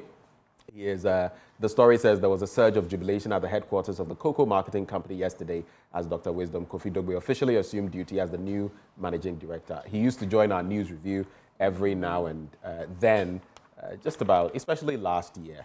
And I think the lead up to election 2020. We congratulate him on that. Guta hails government for CD stability, but let's not also forget that they've been talking about the increment in tariffs and how it could erode some of those gains. I think that's it for me. I'll not get into the stories. I just have an interesting question for you, Catherine, as we veer into sports. So if you start a project and you've not completed it, but you've made quite a bit of tracks, of course, governance is a continuum, right? Does it count as anything? It should. Even initiating it is in itself an achievement. So it should. Okay. And that brings up to the question of the 10 stadia. Most of them are still. Kofi Adams, I know you're watching us. The stadia, there's one in my constituency. Esports Stadium is sitting there and just government money going to waste. So yes, when a government initiates something and they're booted out of office, you take assets and liabilities. So it is incumbent upon the new administration to look at what can be salvaged, what can be repaired, and what can be properly accounted for. All right. That's part of the business. I mean, unfortunately for the National Cathedral, there's practically nothing to build on. But some good projects the erstwhile administration left, Agenda 111 and some roads and all of that. Yes. Do you know why I brought that up? The stadium. Also because I feel if you're going to judge Mahama's 120-day performance, those that have been initiated, that are not completed, there should be some, credit for that. But the problem is don't leave it at that stage. Complete it, though you've not been able to do it in your 4-month period. Ensure that you complete it. That is where you have actual progress. If you leave it at some point, then it will become another, You just mentioned Agenda 111, and I think that the Minister of Health should take a step. Government might not have the money to push it all in, but we have some very private sector individuals who might be interested. The missions, those who are into traditional medicine practice. I think if he's able to approach some of these people who would be interested, they could invest, complete these projects, and maybe have government will have an equity or probably build, operate, and transfer. Once we started, we can't just leave them in the bush. We need to find money somewhere. If we are not finding the money, let's invite the private sector from these areas who would be interested to push the agenda to be completed. All right. Well, this is where we're going to have to sew it up. Yeah. Let's end it up. I wanted to ask Catherine about Justice William Atugube's, reflections on the GBA, the suspension of the Chief Justice and all that, but I don't think we have time for all that. Maybe it will come up in our next our next You want to talk about? You want to talk about his flagellation of the... Charlie, bastardize the whole thing. Anyway. If you let's end on that. Read Article 146, subclause 11. The president may at any time suspend, revoke a suspension. Okay. So he still has the discretion to change. Oh, but I think the suspension should stay. Don't go there. Madam should go. Let's have. Don't go there. For joining us. The next on the line. So at this point, we have suspended their speech. we can move forward.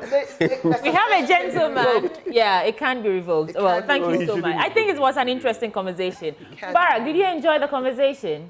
Yes, I did, but I don't know why Ben is staring at me like that. Do you know what? Because we have a tradition. You're supposed to fall flat and give us 3. I'm present. 3. 3, let's go. Okay. 3. 30. Give us 30. No, I'm giving you. It's 30, 3-0. Okay, let's go. Hey. 1. Go down. Shall our sports guys get forward? It's all right. It's all right. It's all right. Don't come it. Look at how you shed your chest. He will serve you sports right after the break. Please stay.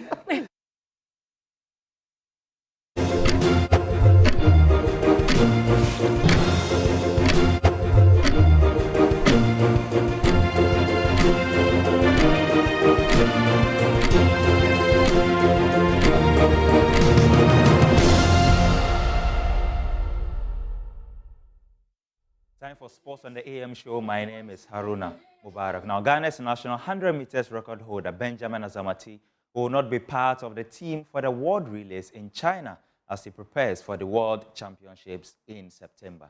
Azamati, who was a key member of Ghana's relay team at the last Paris Olympic Games, helped secure an automatic slot for the World Relays. However, the sprinter who shattered Ghana's 22-year national 100 meters record has sought permission to focus on other commitments.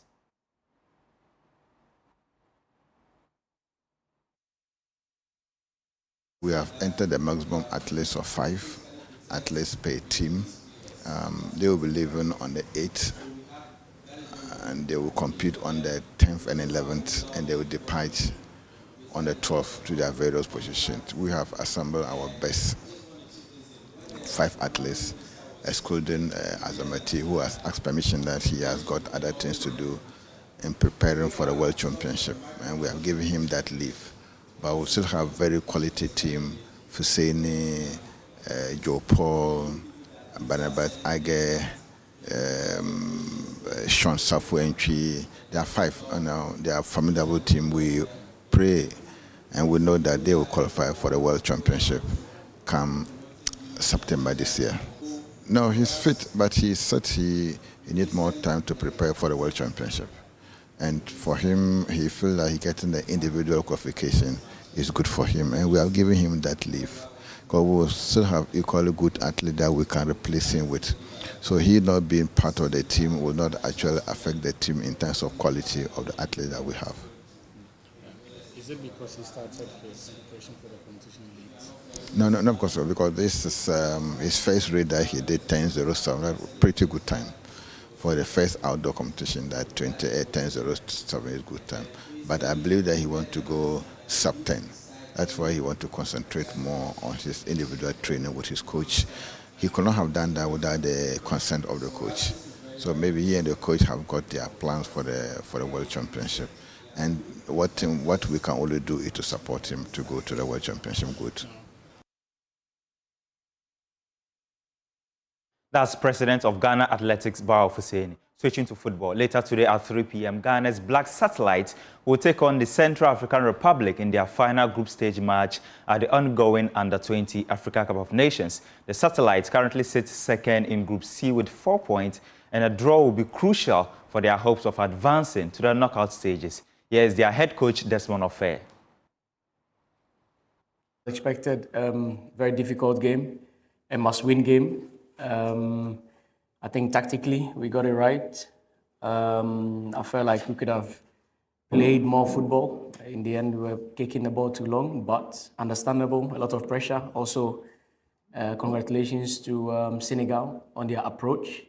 They didn't allow us to play football, so we had to do it the hard way, and we did it.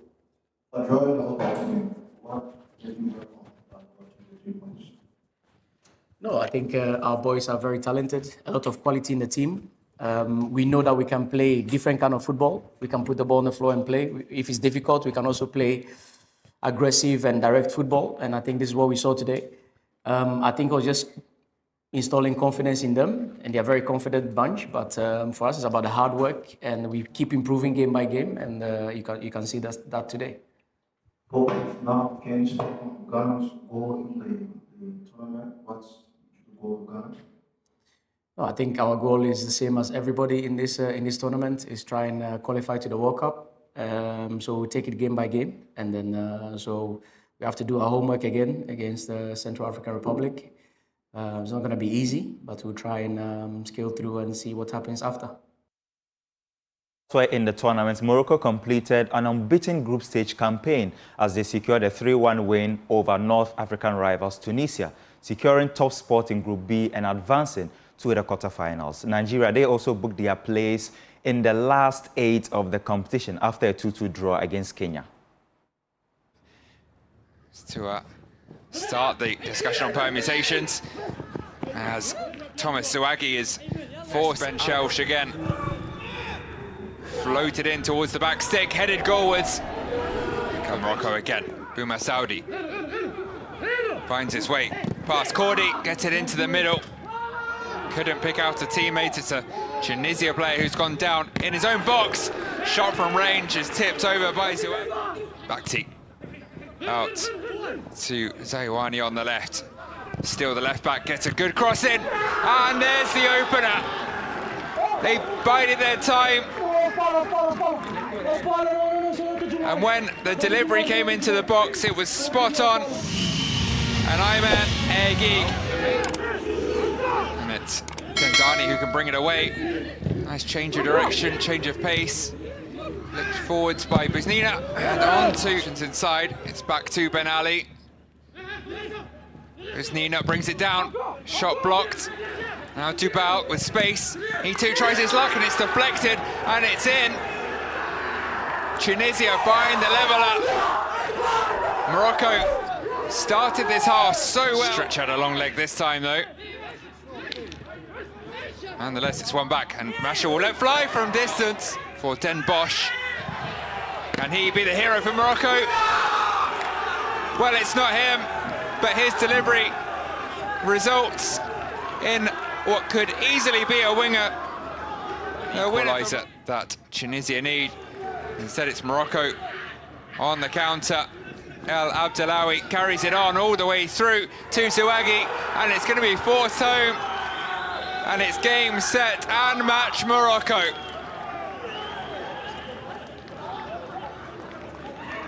Jones El Abdelawi, hit by Dubal, and it was set to be hero. Finish on a high for the 3rd match running. Yes, they are. Although this time it isn't Lawrence Akot, it's the captain, Kevin Wangaya. Ariechi, that's fired in from distance, but well off target. But now a chance to do just that! And in the flash of an eye, Nigeria are level, and it is Kaparobo Ariechi who gets his first goal against Akot. Now over to try and help it. Kenya with their man wriggling free. Akot with a couple of bites, then lays it back. Long range effort, entertaining. Match day 3. Jefta makes space for the shot. Oh, he wasn't far away.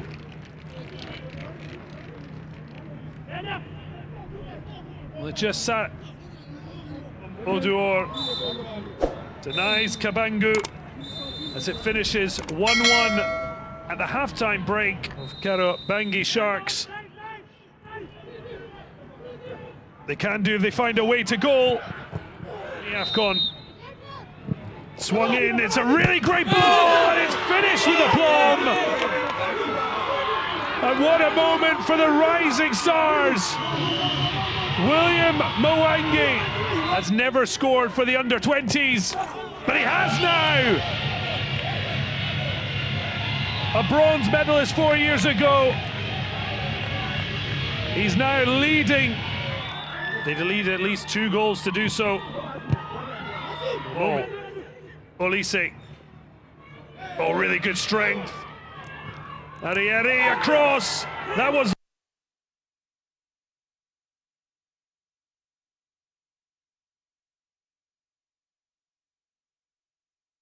Now, in the world of club football, Arsenal's hopes of lifting a trophy this season has been dashed once again after their European dream was shattered by PSG in the Champions League semi-finals. Now, Fabian Ruiz and Achraf Hakimi, they found the net to help the French side secure a 2-1 win at the Parc des Princes, sealing a 3-1 aggregate victory and setting up the final against Inter Milan. Well, the final takes place on Saturday, on the 31st of May at the Allianz Arena in Munich, with PSG obviously taking on Inter Milan. Meanwhile, in the Europa League, Manchester United will need to give everything against Athletic Bilbao to secure a place in the final, despite their commanding 3-0 victory in the first leg. United find themselves in a strong position thanks to 3 first-half goals.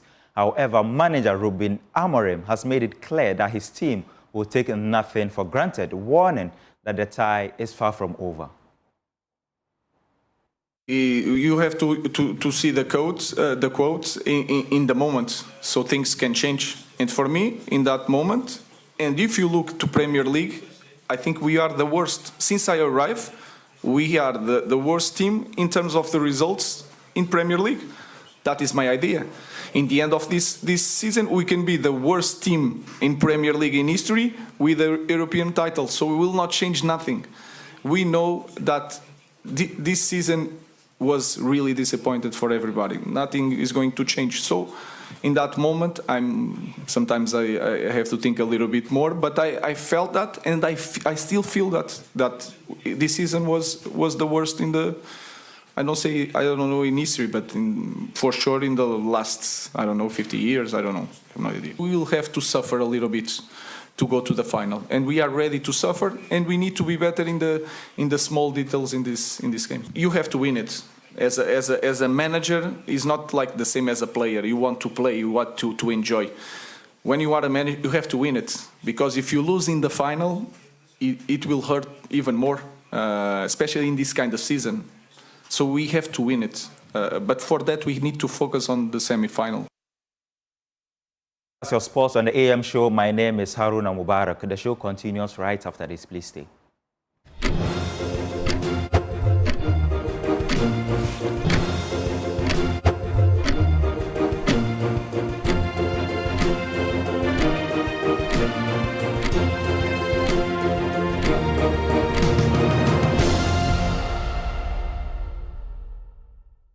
To Ghanaians who are suffering from chronic diseases that are not fully covered by our National Health Insurance Scheme. It serves as a lifeline for chronic disease care. On April 29, 2025, I officially launched the fund at the University of Ghana Medical Center, where I pledged 6 months of my salary as my contribution to start. Vice President Nana Jane also pledged 4 months of her salary to the Mahama Cares Fund, and I have since directed that every government appointee of mine should contribute at least the equivalent of 1 month's salary to the fund. This includes CEOs and all other appointees. I encourage every Ghanaian to contribute as you are willing and able. The short code for the contributions across all mobile networks is *225#. *225#. Disbursement to support needy patients will begin once the governing board is put in place. The draft Ghana Medical Trust Fund bill is ready and will be presented to Cabinet at its next sitting for approval and forwarded to Parliament when it resumes from recess. We are united in this mission to touch lives and bring health, healing, and hope and joy to our people. To improve menstrual hygiene management and remove barriers to education, I promise to reintroduce the distribution of free sanitary pads to female students in primary and secondary schools. The 2025 budget statement allocated 292,400,000 Ghana cedis for this commitment, and I launched this initiative on the 24th of April 2025. Procurement is ongoing for over 6 million sanitary pads, with each student receiving 3 packets per term at the basic level and 4 packets per semester at the secondary level. Distribution will be done through the Ghana Education Service structure to all 261 districts, ensuring that no beneficiary is left out. The distribution will be accompanied by health education. A cornerstone of our commitment to good governance and accountability is tackling corruption and eliminating waste. I promise to initiate inquiries and forensic audits into several critical matters of public interest. Welcome back to the AM show. So we want to do an assessment of President Mahama's 120-day social contract. Sectorally, we want to speak to the heads or stakeholders from various sectors to understand what's in it for them. We'll feature the agri sector, we feature the economy, and we feature the social-political landscape as well. Joining us for a quick conversation on this, our guest joining us, we have Bismarck Norte. He's Executive Director, Peasant Farmers Association of Ghana. We have Dr. Seiram Kawo. He's Senior Lecturer, UCC School of Business. And we have Dr. Kwesi Amachi-Boateng, Political Scientist at KNUST. And Benjamin and I are here to steer the conversations for you. Gentlemen, welcome aboard. Can we just test to be sure that we can hear you loud and clear? Do I have Bismarck Norte? Bismarck, if you can hear me, please unmute. Dr. Seiram Kawo, can you check in with us? Do we have you online? Do we have Dr. Kwesi Amachi-Boateng as well?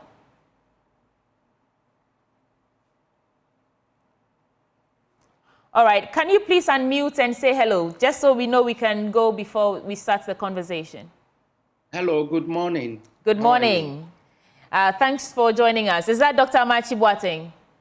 That's Dr. Kawo Seiram. Dr. Seiram Kawo, thank you for joining us. Let's start with you, since you are the first clear line we have. Your initial assessment of President John Dramani Mahama's 120-day social contract, and then the conversation will continue. Yeah, it's good that we have the president giving us the 120-day contract. If we are scoring on a scale of 100, I'll give the president about 90% for what he has achieved during that particular period. He has given himself 100% for what he has done. A number of the things that have been done were through investigations, and some are still not completed. The cancellation of the e-levy, emission tax, and betting tax is something that is good. We have had the government that has introduced some programs in terms of free education for first-year students in the universities, disability, distribution of sanitary pads.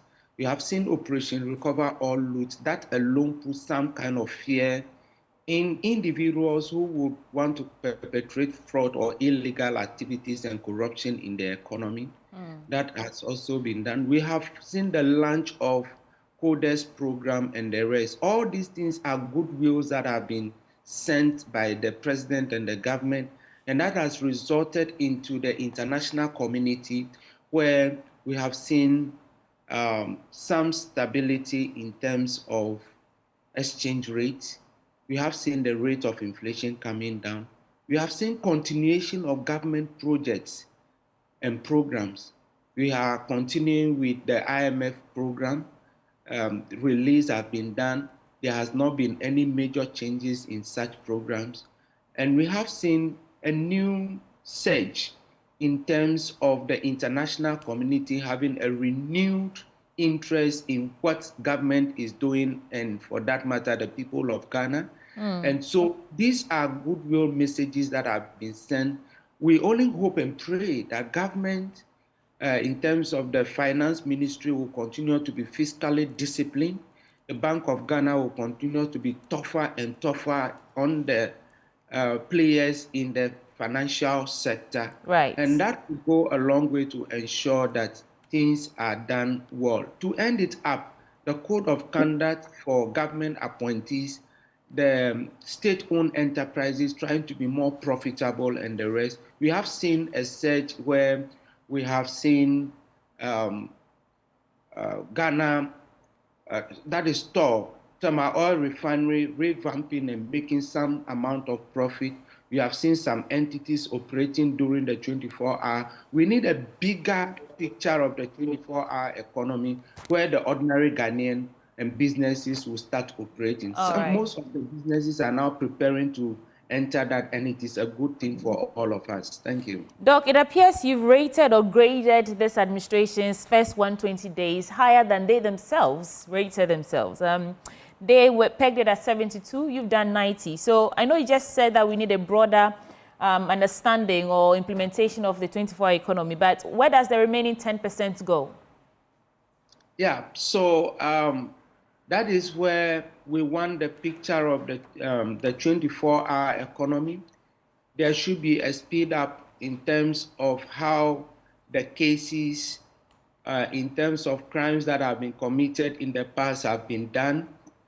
We need to look at how they are going to ensure that they roll out the 24-hour economy that will cover everything. We have seen some investigations that have been done in the case of ECG. How has that been done so far? The power crisis that we are facing now seems to be something of normal now. Every day you see a place in Ghana that is having a power outage. So what we are saying is that let them work on that. We have seen a lot of committees that have been formed. What we want to say is the result of these committees that will now be implemented. And once these things are done, you will have the economy bouncing back and bouncing back well. All right. Yeah. Do we have Dr. Amachi Boateng with us? Okay. Hello. Hello. Great. Can you hear me? Yes, we can hear you. Benjamin. Bismarck, so good to have you join the conversation as well. What would be your initial assessment of this 120-day social contract? Dr. Sarah Mkawo scores government at 90%, which I think is very generous. What would be your score before we get into the details? Good morning again to our viewers. I'm not particularly good at scoring, and so I try very hard not to. But I think that if you really look at the fact that for the 120-day social contract, the president had about 26 specific commitments that he intended to do.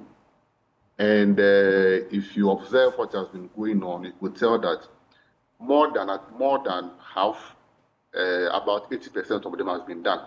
So if you are going strictly by what has been promised, that's the numbers that he has given, and what has been done, then you could rate him above 80%. And so I think that's the first call if you do that.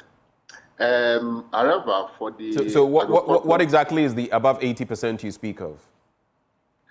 So for the above 80% has to do with... are you saying above 30% or above 80%? 80, above 80%. 80, yes, 80. Okay. Yeah. And when you narrow it down to the agricultural sector, and I think that's where I want to focus on. I think that there are two levels that I'd want to look at the performance of the president within the first 120 days. The first has to do with the social contract itself, the very specific promises that he made that touches on agricultural sector. And then I will look at the general agricultural sector and where we are now as a country and what we need to do.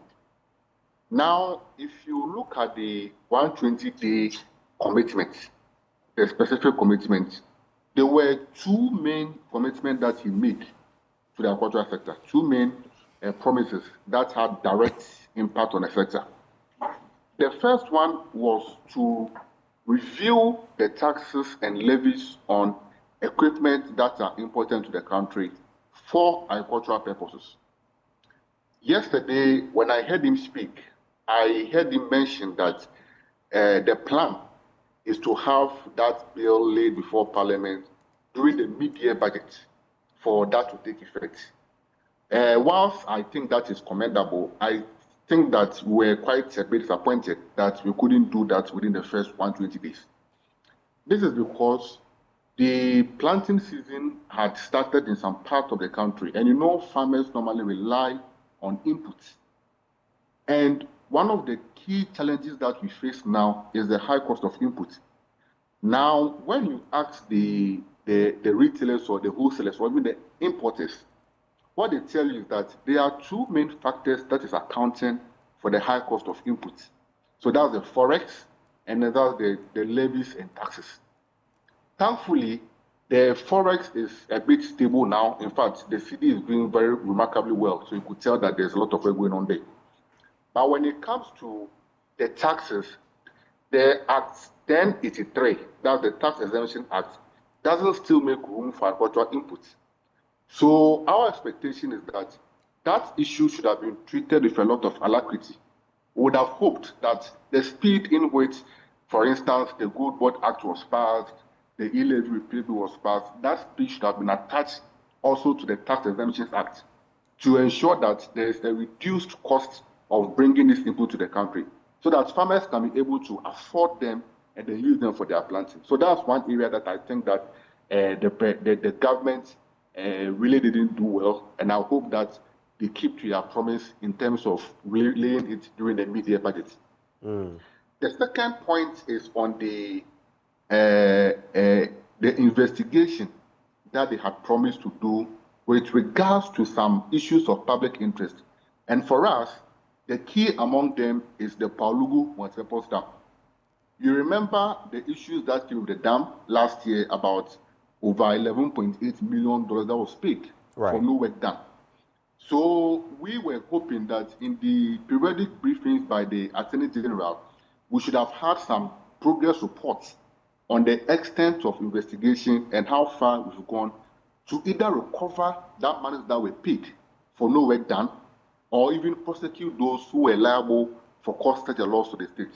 And I think that one, we've not had much information on that. So I think on those two scores, we didn't see much to be done, and we hope that going forward that could be done.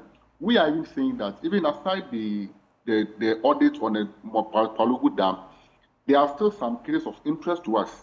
The PFJ 1.1 and 2.0, we think we need some audit on that. And even the One Village, One Dam.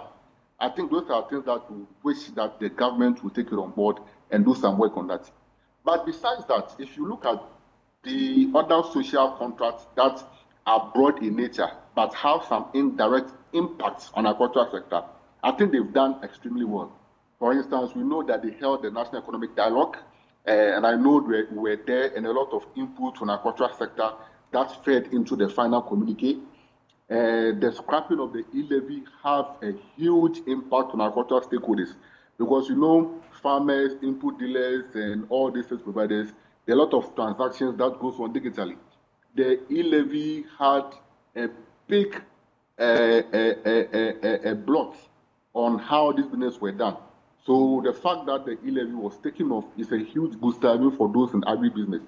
Again, the budget also spoke about doing some allocations to the Women's Bank. Right. And maybe you can make that you can make that your final point if possible, so we go on to the next guest. Definitely. Yeah. So the budget allocation that went to the Women's Bank, we know has some direct impact on agric because we know a lot of our women are trying to agriculture. So I think for the broad policies that have some indirect impact on the agricultural sector, I think they've done very great on that. But as I mentioned, the two most critical part that they captured for the agricultural sector, that has not been done. And I hope that going forward, they can expedite action on that. Well, thank you, Bismarck Norton. We'll circle back to you for more incisive discussions. Let's get to Dr. Kwesi Amachi-Boateng now. He's a political scientist at KNUST. Doc, do we have you? We don't have him yet. We want to get his assessment as well in terms of the political side of things. We know that President Mahama did promise to nominate within the first 14 days a complete list of cabinet ministers, which he did. So I'm curious to hear what, as a political scientist, his assessment would be on that score. Do we have Dr. Kwesi Amachi-Boateng with us now?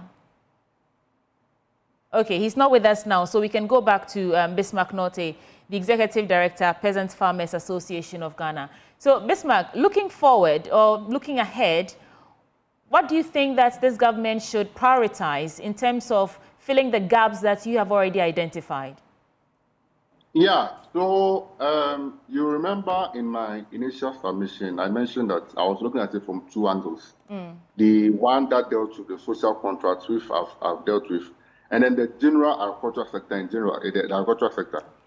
And we know that when it comes to the sector itself, since the reading of the budget, we know there have been some progress that has been made. For instance, last month, we witnessed the president and the minister launching the Feed Ghana program, which we all agree is a very fantastic program that has very clear-cut work on what it needs to do for every sector of the economy. And this is an area that we are very much interested in.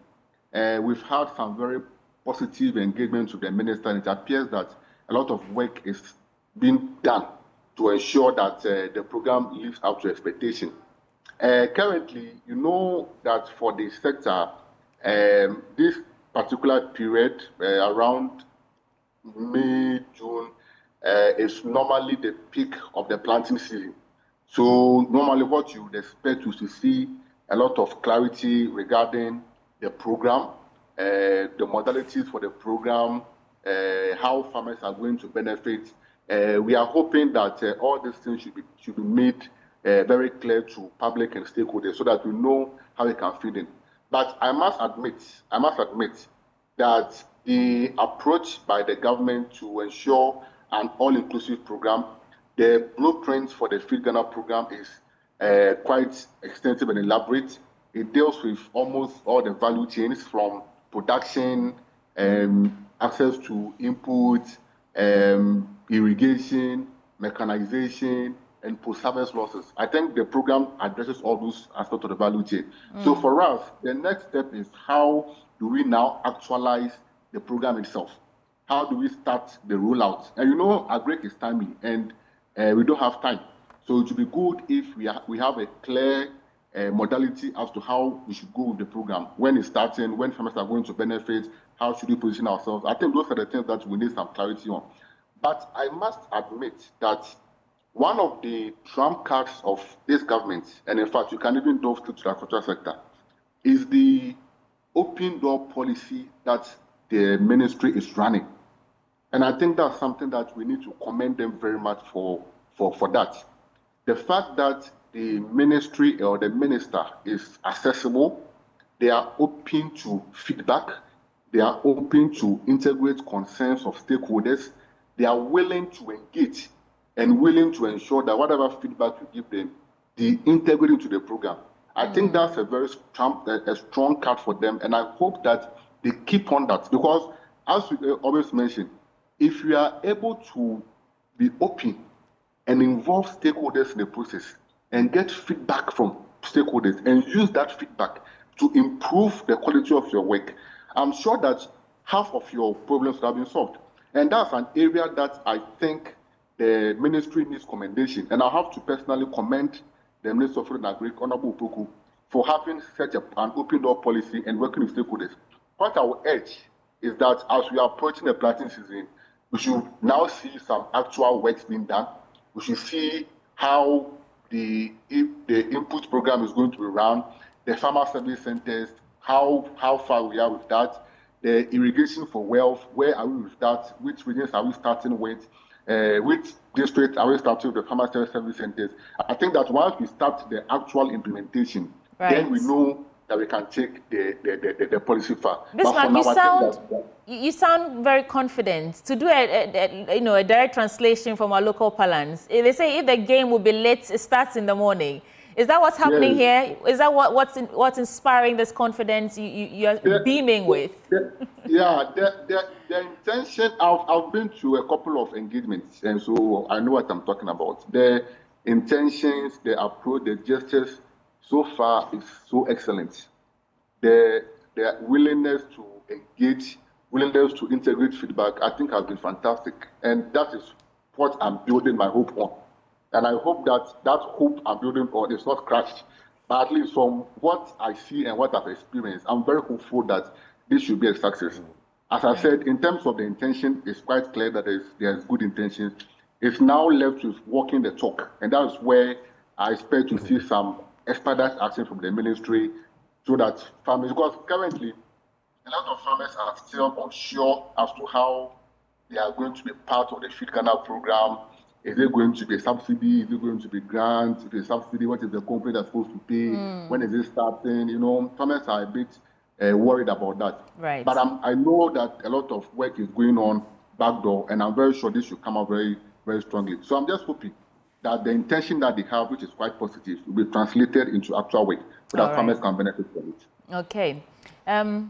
Let's bring into the conversation Dr. Kwesi Amache Boateng. He joins the conversation as well from the political angle as well as governance. Doc, good morning. Dr. Amache Boateng, can you hear me, sir? Yes, good morning. It's a pleasure having you. Of course, he's also a political scientist at the Kwame Nkrumah University of Science and Technology. What do you make? The two other guests with us have given their scores of the John Dramani Mahama administration in the first 120 days. Sairam Kawo, Dr. Kawo giving 90%, which I find rather generous. And we also have Bismarck Norty of the Peasant Farmers Association of Ghana scoring 80%, above 80%, he says. But for you, from the political angle, governance, what would be your score before you tell us about how you felt about the entire presentation? Okay. My score is actually based on the social contract as President Mahama gave us. And if you look at them, then you realize that generally he has gone through several of them. On the basis of that, I'll join the gentleman who has scored 90%. Because he has gone through several of them. When you look at the document, you know, the document emphasizes comments, start. So as far as those, you know, provisions are concerned, then definitely, you know, the government is already hit the ground running as far as the social contract, you know, is concerned. The 120-day contract with society is concerned. He has gone through several of them. It's laid virtually what I call the infrastructure of governance down. So going forward, simply looking up to, you know, the implementation and if you like, then we'll be able to also examine real outcomes on the basis of which we'll be able to make, you know, future analysis, evaluations, and eventually judging whether, you know, he's in to really walk the talk, you know, and for that matter, make a clear difference from past government, Ghana's for public. I see. And on that point, while I still feel that 90% is rather generous, would you like to expand a bit on what within these 120 days have gone so well that you feel 90% is justified in terms of deliverables? He has got his government in place, and crucially, the code of conduct. You know, this is what gives us hope. And then the way he gave it to society, adding that it is not just cosmetic, but rather he's going to walk the talk, he's going to crack the whip. If you ask me, that is where the challenge has been with Ghana, or over the years. The government machinery and the individuals who make sure that the machinery works, we call it the politics. And then at the same time to govern. That is where the challenge has been. And given the way he's assembled the ladies and gentlemen in his government, the individuals involved, the way he has rationalized the system, consciously cutting down numbers and cutting down costs. So there's a sense of purpose in there. And then the code of conduct, it is early days yet, but we're looking at it the way it is. We're looking at it the way it is. It's not had any opportunity, to go through implementation. So we're taking it as it is currently. So he's delivered as far as those, issues are concerned. And the few areas that he's not touched, even aspects of them, he's touched on aspects of them. So he himself gave himself 100%. Fine, you have difficulties faulting, but if you want to examine it, on the basis of the letter that he gave us, then you can't help score him high marks. I see. Well, interesting, analysis there, sweetie. Doc, you know that for our democracy to be efficient, we need an active opposition. I've listened to Samuel Oku rate the first 120 days of President Mahama at 48%. Just this morning, we had former Minister of State at the Office of the Presidency and former President Akufo-Addo also rate him 48%. That's a bit far from where you are pegging your score, is it not? It is. Is there and actually, it is to be anticipated. Well, my follow-up question would be, do you see any wisdom in where they are pegging their score compared to where you are pegging yours? Maybe some people are confusing the 120-day social contract with outcomes. They think that, we should be having outcomes. Generally, many of them are in the form of policies, which have been rolled out. They've not even had the opportunity to go through performance. So policies go through three major, stages. The policy formulation, you implement it, and then you do your evaluation. You've not had the opportunity to go through implementation in many of the things that have been rolled out. So I think when you are doing the assessment, you've got to look at it at the policy stage and where these have been rolled out. You can't bring in elements of implementation. You can't expect outcomes at this material moment in time. I'm inclined to believe that this might have been, the reason for why the disparity between way we score and way others are also doing. I think I lost the last bit of your submission. Please take it again. I was saying that the criteria scoring might be different. And it is likely that those who have scored so might include elements of policy implementation, policy outcomes. Meanwhile, we are not there. I'm inclined to believe that it might have been, it might explain between the two scores. Those of us bring the other scoring, and then us. Few of us bring 90. Doc, I'm still getting some interference. Are you saying that they're basing their scores on policy outcome rather than implementation? I'm inclined to believe that. I'm not privy to the criteria that they use in coming up with their scores. So I'm inclined to believe that policies go through three major stages. Right. Their formulation, their implementation, and then the outcome. Even now, we are still with the implementation stages. And if you look at how the 120-day contract was captured, some of them are just like that, established, commenced. So you've got to take them as they are and score them. Yes, he has commenced some of them. They have not gone through the whole, procedure with the particular issues. Some aspects of the, this thing which has to do affect the custom levy. I mean, over it might have commented.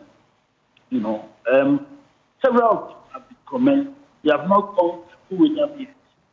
How do you, on the basis of a special contract, how will you cut?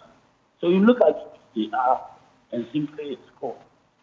Okay, Doc, I think you have to reposition, our backroom will try to reconnect you so we can actually get the crux of what you're saying. Let me go back to Dr. Seria Mkowo, and maybe, Doc, you can reflect on what Dr. Amachi Boateng is saying, that we should be grading the first 120 days of the president based on implementation of these policies rather than the outcome. If you take, for example, the no fee stress policy, we know that as we speak, the money hasn't actually been, beneficiaries haven't got the monies yet, but we know that it's been budgeted for. And so whether or not that's something we can call completed or initiated is an argument that both sides can make. But your reflections on what Dr. Amachi Boateng was just trying to, the point he was making.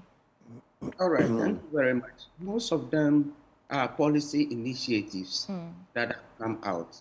So what it means is that taking the action and putting the framework down, that is what the president was trying to give us.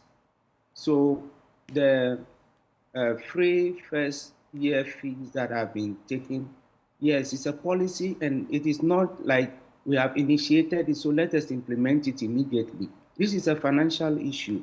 So the auditing have to be done. The authenticity of those who will fill the forms have to be done. There should be verification from the various universities to know that the documents that have been presented by these candidates are the right documents before monies can be disbursed. But once it has been implemented, it will show, once it has been proposed and the framework has been started, allocations have been done in the budget, it means that it will surely come to pass. We have the issue of the sanitary pad. But is that confidence not jumping the gun, that it will surely come to pass? We don't know for sure that it will come to pass. As we speak, we do not know. We only know that it's been budgeted for. It will be suicidal for any government to take such a decision. That they come to the Ghanaian populace, introduce a program, told us they have made allocations in the budget, and at the end of the day, they are not going to be implemented. That would be suicidal for any government. And I'm not sure NDC, where they are today, they want to commit that offense. They know that Ghanaians have been enlightened enough to know whether they are doing propaganda or they are deceiving us or not.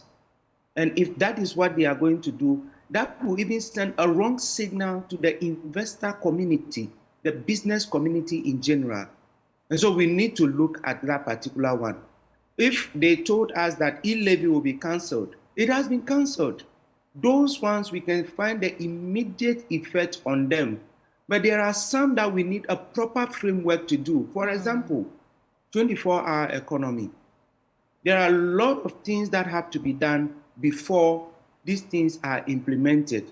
We have had updates on the policy framework, the legal framework that will be sent to Parliament, the committees that are supposed to be formed to make sure that they take effect. These things are going to take some time, but the framework is there, and once the framework is done, we cannot fault them for that particular one.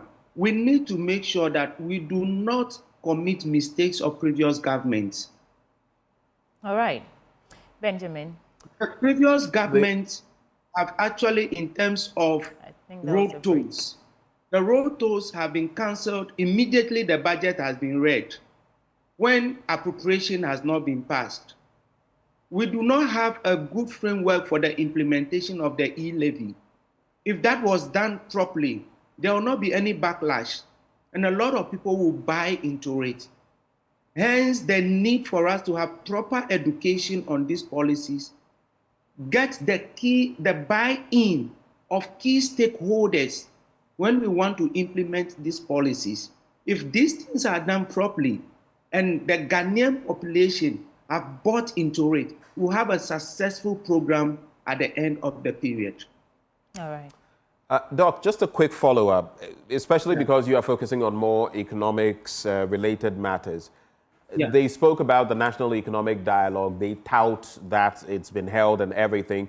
You're looking at inflation, which now, per my last reading, is around 21.2%, marginal decrease in there. You look at the exchange rate. Yes, there have been some gains, but on the back of what exactly? The tariff arrangements, IMF, support in the sense of some of the latest rounds that have been held in the country and all of that.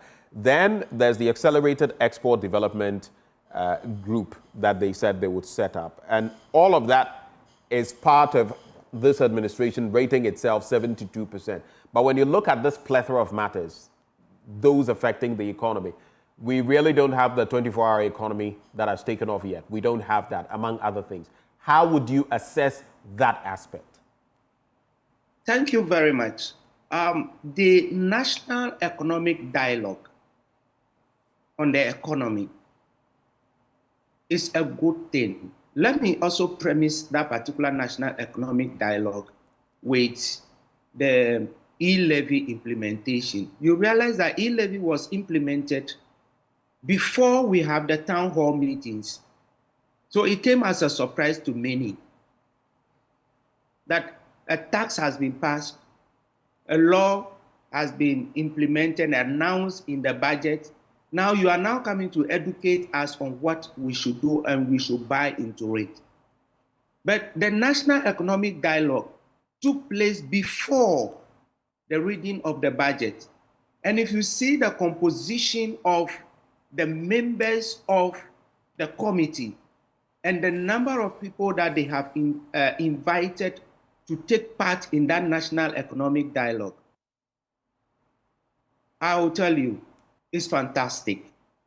I have personally met someone who has been at the forefront of economic reforms around the world.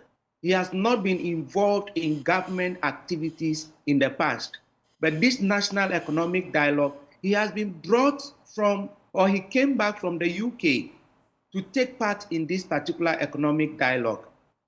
And the outcome of the economic dialogue is what we have seen implemented in the budget, the reading of the budget. Which specific outcomes? Come again? Which specific outcomes? You say the outcomes of the dialogue. I want you to mention the specific ones you're referring to. You are putting me on the spot. Benjamin, when I say the outcome of the economic dialogue, we are talking about the programs that have been outlined. So the economic dialogue affirmed the cancellation of the taxes that have come up. The economic dialogue tried to affirm the review of the tax systems that we have in the country, especially the issue about VAT, restructuring of the VAT system. And that has gone a long way to for the minister to tell us that for the VAT, they cannot say that they are going to cancel it, but they are working with the IMF and other donor agencies and financiers to see how to revitalize the tax system that we have in the country. The cancellation of the other taxes that we have seen is as a result of the economic dialogue that we have seen. The programs in terms of the sanitary pad and all those things have been affirmed by the economic dialogue. The 24-hour economy, we are not seeing it being implemented and being rushed because of the outcome of the economic dialogue. And so it's a good thing for us. Now, you have seen that some of these things have reflected in the issue of inflation. Inflation is taken down. It's not going to be just a boom for us to see the effect. But over the period since this government has taken office, we have seen that inflation rates are coming down. We have seen that the issue of exchange rate has also been stable for some time now. A lot of us will ask the question, what is the issue about that? For the exchange rate gaining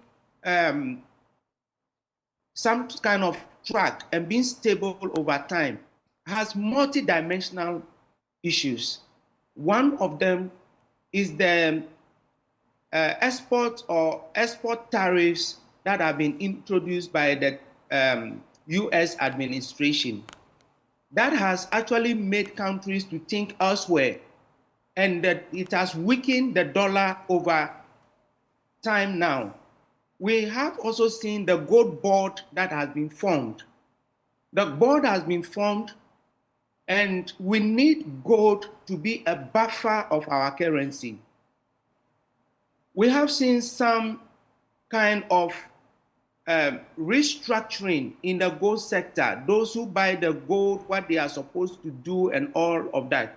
My brother, that in itself is a goodwill.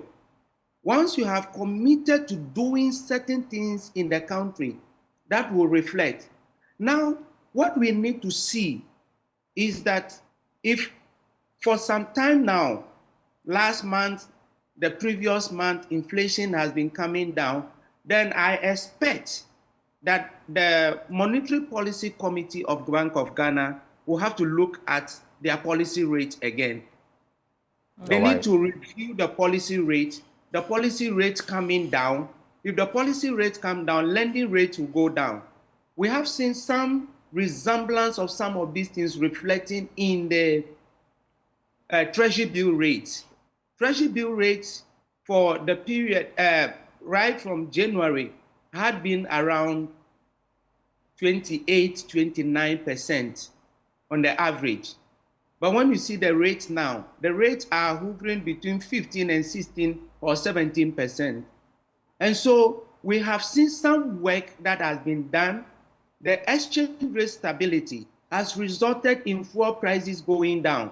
Somebody will ask the question, if fuel prices are going down, why haven't we seen the transport fares going down? The determination of transport fares is not hinged only on the prices of fuel and other commodities that we find in the country. The cost of spare parts are there. Repairs and maintenance are there. The cost of duties at our ports have not reduced yet, though we have seen the exchange rate coming down. Most of the things that we see in the market have either been imported into the country or brought into the country early in the year or late in the last quarter. Right. Unless those old goods go away, and then we'll see the prices of items going down, and then the drivers themselves will know that things have been improved, and for that matter, they should reduce the prices that we find in the market. Right. Let us also note that the prices will not automatically come down if we don't have education for the businessman or woman. It's the businessmen and women who eventually price some of the items because they know there is no control over it. The engagement of the stakeholders, especially Bismarck and the group, would have to make sure that these people are educated so that they will not go to the peasant farmer, buy something at a lower price, and then sell it to the customers in the market at a throat-cutting price, and thereby raising the rate of inflation. Today, the Ghanaian is enlightened that I should not go to one market to have the prices and buy the things. But you have to land on that point for us. Yeah. I'm saying land on that point for us. Yes, so the Ghanaian can also hover around, search the market, and get prices for the products that are cheap. And once we get competition in the market, prices will come down and things will move along. There's something I have left off for you, but I'll reserve it till after Dr. Amache Boateng has come into the picture, sweetie. Yes, Dr. Amache, okay, go ahead. No, thank you. I'll be waiting for that. All right, Dr. Amache, we are wrapping up. What will be your final words for us? Well, I'm saying that the social contract, the way it is, President Mahama has delivered as much as possible. They are not necessarily expected to take us through implementation and outcomes. They are just, if you like, policies initiated. And many of them have been rolled out. And to the extent that these have been, if you like, the very way he promised society or the nature of the contract he entered into with society. You have no, duty besides looking at them as they are. So when it comes to scoring, you just score on the basis of, the nature of the contract and how he has delivered. Thank you so much, Dr. Kwesi Amachi-Boateng. He's political scientist, Kwame Nkrumah University of Science and Technology. Bismarck Norte, so it appears the metric that you're using to judge the 120 days determines the outcome or the score that you give the president. Your final word for us. Yeah, absolutely, absolutely. And I mentioned that in terms of the list of the specific commitments, you could tell that he has done marvelously well, and that's why the ratings are quite high. But for the agricultural sector, as I mentioned, for us, the two specific areas that I felt that they haven't touched on it, but after listening to him, there's an assurance that that will be done in due course. So for that, we can only be hopeful. The point that I want to conclude on is that this is a very good start. The fact that politicians are being accountable and holding on to their promises is something that we can take on board well. The next stage for us is that once for most of them, the blueprint has been designed, the framework has been established, a committee has been set up, the legal process has been done. The next stage is about getting the framework that is guiding how these things will be rolled out. We need to now move on from the activities, if you want, and then now move on to outcomes. How do we measure that what we've committed to do is now reaping the outcomes for Ghanaians? And that's how come there's a need to have this policy document available with clear indicators, clear timelines, so that we can able to hold ourselves accountable. And I'm sure that once that is done, with the inclusion of stakeholders in the process, with the inclusion of stakeholders in the development of the process, and also the willingness of stakeholders to also play their parts, I'm sure that once we're able to have that level playing field on both sides, then we should be able to reap the benefits of these things to the Ghanaians. But one thing that I want to commend this government so much is that their approach to have their open door policy, and I keep emphasizing that because we know what you went through over the past government. The approach to have an open door, engage stakeholders, get their feedback, and use them to improve the program is very critical. Right. And I hope that this is not just the early days gimmick, but it's something that they can sustain from now to when they are managed to be over. All right. Thank you very much. Let me bring in Dr. Kawa for your final thoughts. What I wanted to run by you, there's always this importance about a marriage between monetary policy and fiscal policy. When you look at the different dynamics, taxes, the foreign exchange and all of that inflationary, bits in there, are you seeing that marriage starting to form well? And then you can add your final thoughts, Dr. Kawa. All right. So that marriage is very important. And so I have seen that marriage trying to form right now in terms of the gold board. The gold board was supposed to be controlled by the Bank of Ghana, and the fiscal policy is driven by the finance minister. And so the gold board is now under the Ministry of Finance. So it has relieved Bank of Ghana to focus more on most of the things that will ensure that they drive the monetary policy. When you look at the issue of raising funds on the money market through treasury bills, the funds that are raised goes to the Ministry of Finance, but who are the ones that control the issuance is the Bank of Ghana. That controls the rate and the way they do things. Now we need more. We also last year, the Ministry of Finance and the Bank of Ghana have signed a memorandum of understanding not to lend to government. So we have seen a situation where we have talked about the Bank of Ghana printing money to support the government. That is implemented last year from the previous government. And this government have affirmed that particular one, and they are making sure that they go through it. So let's hope that this marriage will continue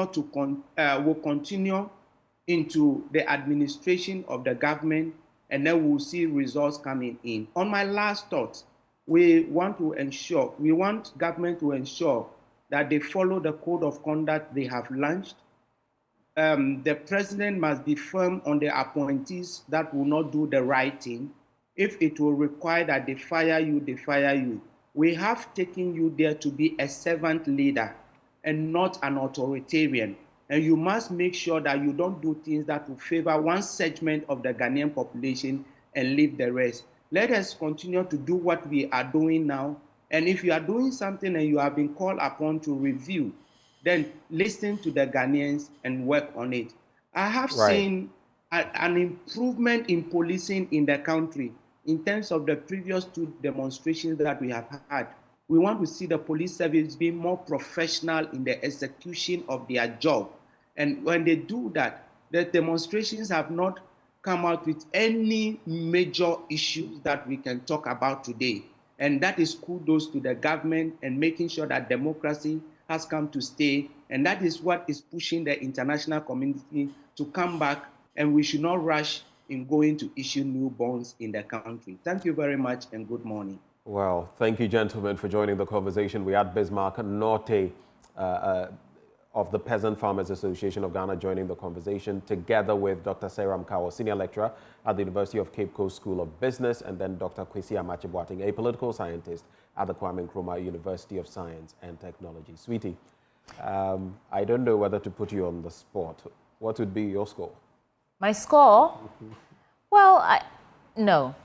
I will not fall for this one. You're right. I nearly said it, but no, not I on would air. struggle to give a score, but it would definitely be over 50%. Definitely over 50-60%. So what metrics are you using? Because from the conversation, it appears the metrics determine the outcome. So are you looking at the outcome? Are you looking at the implementation, initiation of these policies and programs? What are you looking at? So the point would be that there were some specifics that were put into the 120-day social contract. Not everything in the manifesto. There were some specifics. So, in fact, if you look at those specifics for the 4 months, that is what you should be judging them by. And in terms of those specifics, I would put together those that have been achieved and those that are in the pipeline. And I think the percentages would have to be different for each one in the pipeline. Thank you, Ben. It would be, it's good to be my guest on the AM show. But listen, are you looking for a home in a prime location? Then Nestor's Homes has got you covered. Our properties in Tema Community 26, just behind Palace Mall, offer a serene atmosphere, easy access to transportation routes, and social amenities. Off-plan price starts at $35,000 US. Contact us today for more information. This is the number 053-101-4440 or 053-101-4447. Our website is also www.nestas.com.gh. When we return from the break, we will have a conversation about Europe Day 2025, and our guest is Ishad Razali, the EU ambassador to Ghana. We'll be back after this break.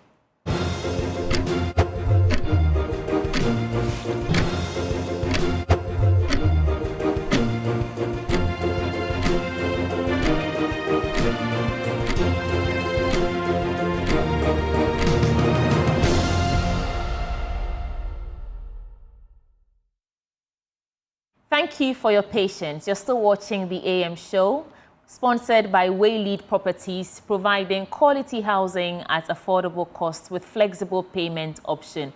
I did mention that we'll be discussing Europe Day 2025, and in the studio with me this morning is the EU ambassador to Ghana, Ishad Razali.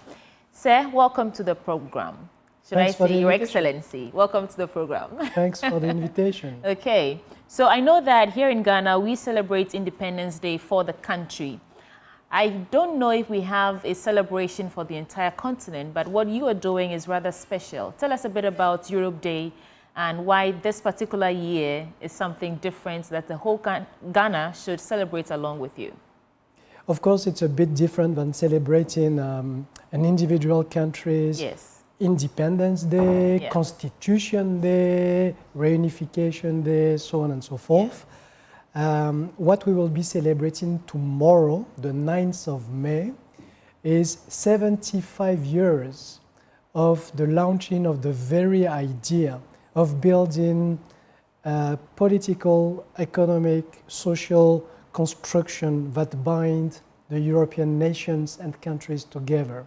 Let me be clear on that. The 9th of May 1950, the proposition to build and move forward has been formulated by Robert Schuman 5 years after the Second World War. I say, let's pull together our forces and let's build something that will bind us together and will avoid the past reasons why we have been at war against each other. So it's a very powerful thing. We are celebrating that 75 years. Yeah, that's a big deal. Today, and the power of this message is the driving force for collaboration, the driving force cooperations is even more topical in driving today's force collaboration. Yes, it's a very powerful drive in today's very complex, volatile, fluid geopolitical landscape. Let's do work together. This is more powerful than let's be against each other. I think this is the very message. And I think collaboration is a core value for you. It's because if you look at the partnerships you've had with Ghana and the many successes that you've chalked in various sectors, it's, you know, you cannot discuss this big celebration without it. So tell us the highlights for, you know, all the partnerships and collaborations that you've had here in Ghana and some of the success stories, even if you can share some with us. We have many success stories, but the pillars of our partnership with Ghana, I would say, is based on a common vision. Common vision of shared goals to address. So we have an interest as the European Union in seeing Ghana and the Ghanaian people to be more prosperous because we want a partner which is standing on its feet, a strong partner. So this leads to a series of initiatives. Job creation is a key one. And economic transformation is another one. So economic trade is a key pillar. Did you know that the trade between the European Union and Ghana amounts to 6 billion euros? We are the number 1 or number 2 trade partner to Ghana. This is twice as much as US-Ghana trade, for example, to give you an indication. And this is a very successful story because it has been growing over the years. Means that the European Union wants more of Ghanaian goods and Ghana wants more of European input in that regard. Another success story is the vaccines. You know, after the COVID, everyone realized that Africa was importing 94% of its medicines, pharmaceutical, etc. So we have agreed, say, okay, let's break this cycle. Let's make some of the African countries which are willing, which are ready, such as Ghana, to be vaccine hubs. So it has been launched 2 years ago. 2 years is a very short time to launch something with this magnitude, and the works are ongoing. All the support to food and drug authorities has been already implemented, and the country is on its path to be a key vaccine producer in the next 2 years. This is a key achievement. I'm personally proud of that. We are doing that with our member states, with Germany in particular, and with a strong commitment of Ghana. It's not something that we are doing as an island. And the third success story I would like to mention is the increasing partnership in the field of security and defense. This is an illustration as well that we have a shared vision, a shared commitment to make Ghana a strong partner in the field of security and defense, not only in its border, but for the West African region as well. So once again, shared commitment, shared vision at global level, shared values at regional level and shared priorities at national level. So these are the key pillars. Yeah, and I think there are no small feats, and so the whole country will really be pouring behind you in support of your celebrations tomorrow.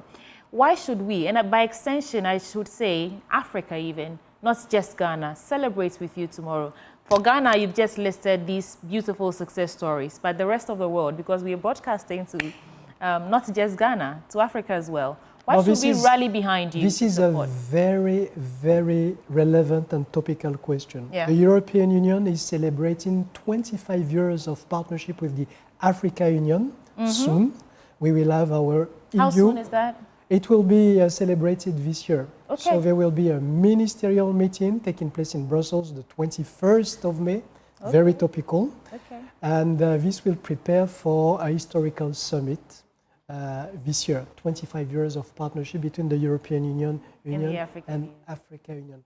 Why is that important? Because the European Union is the first investor in Africa, the first development partner in Africa, and the first trade partner of the African continent as such. So this is something that we are very proud of.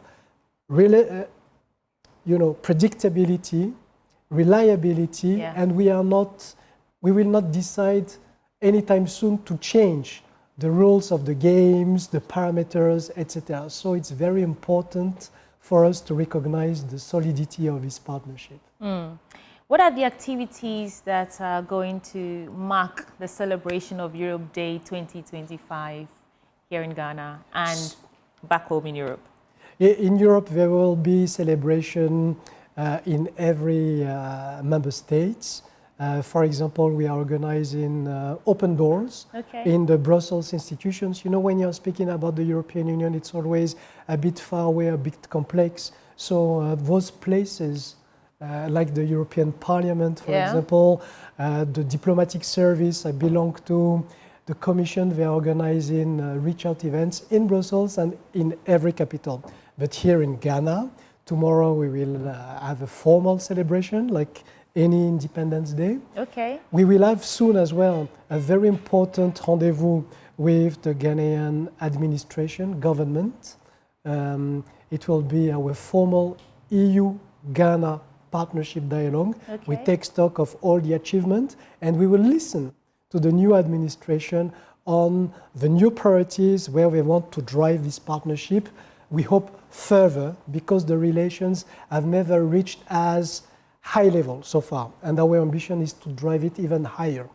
And we will celebrate and organize a significant EU-Ghana Business Forum. This is as well a way to pour all the forces from the private sector, from Ghana and from the European Union together to have business-to-business meetings, maybe unlock new opportunities and create new areas of cooperation. Is there a party I can attend? Tomorrow, you are my personal guest. I am, aren't I? Well, thank you very much. I believe you have a message. You cannot come here and speak to us without an actual message to the Ghanaian people. Invite them, if you will, to join you in celebrating Europe Day 2025, and that's your camera right there. So I would like all of us to celebrate this important milestone because the friendship between the European Union and Ghana has never reached such joyful, such important level. This is a key undertaking, this is a key achievement, and this is a reason for rejoicing, both Ghanaian and both Europeans, because we share a same destiny, we share the same values, we have the same interest, and we are pushing together in the same direction. Thank you so much. This is not part of our topic for conversation, but I do see some advertisements on social media about diplomats. I just want to be sure if it's real, if you can clarify that for us. Something about looking for Ghanaian diplomats to go to Europe. There's this link that I keep seeing on social media. Is this real? Are you looking for Ghanaian, young Ghanaians to be diplomats anywhere in Europe? No, there is this association of young diplomats. But we know them very well. They are young professionals interested in the realm of international relations. This is very interesting initiative. We have lots of alumni of former students we have studied in Europe. You know, each and every year we are giving away, the European Union and the member states, 1,000 scholarships for Ghanaian students. 1,000. Wow. This is massive Okay. for graduates, undergraduate, postgraduate, and even technical and vocational training. All right. So if you are in any doubt on the credibility or the relevance of any advertisement, you refer to our official social media, official website, because there are many things. Very. Don't be fooled, don't be trapped. Go to the official source. There are very wild AI-doctored videos out there that will sell you on anything. So I'm glad that you're clarifying that. We are not doing visa. I am not doing visa. Yeah. So don't be trapped or fooled by anyone asking you to pay to get a European visa. There is no such thing as a European visa. For example, no one is paying to get any scholarships. No one is paying to get any appointment. You want to meet with my staff or myself, you make a request, you'll be received. Yes. No one has to pay for that. Well, so there you have it. Ichad Razali, European Union Ambassador to Ghana. Thank you so much for coming, and I'll see you tomorrow. I'm taking you up on that offer. You're most welcome. All right. So thank you. Tomorrow they're celebrating Europe Day in Ghana 2025, and let's all rally behind them and celebrate with them. Ghana, let's talk about water tanks. Do you know that the secret to real water storage is simply, if your tank doesn't have the tortoise on it, then it's not the correct tank? That's right. The tortoise tank, Syntex tank, is a champion of water tanks. Now it is strong and durable, and it's built to handle our Ghanaian weather. So whether rain or shine, Syntex tank has got your back. Go outside as you're hearing my voice right now and check your tank. If it doesn't have the tortoise on it, it's time to upgrade. Join the Syntex tank family today and enjoy water storage that's tough like a tortoise. Call this number, 0244-335-168 to buy one or find one of our 400 agents nationwide. And you can also shop online at syntexgh.com. Syntex tank, a strong, a tough. That's it for this belt of conversation, but stick and stay. We'll be back with more on the AM show.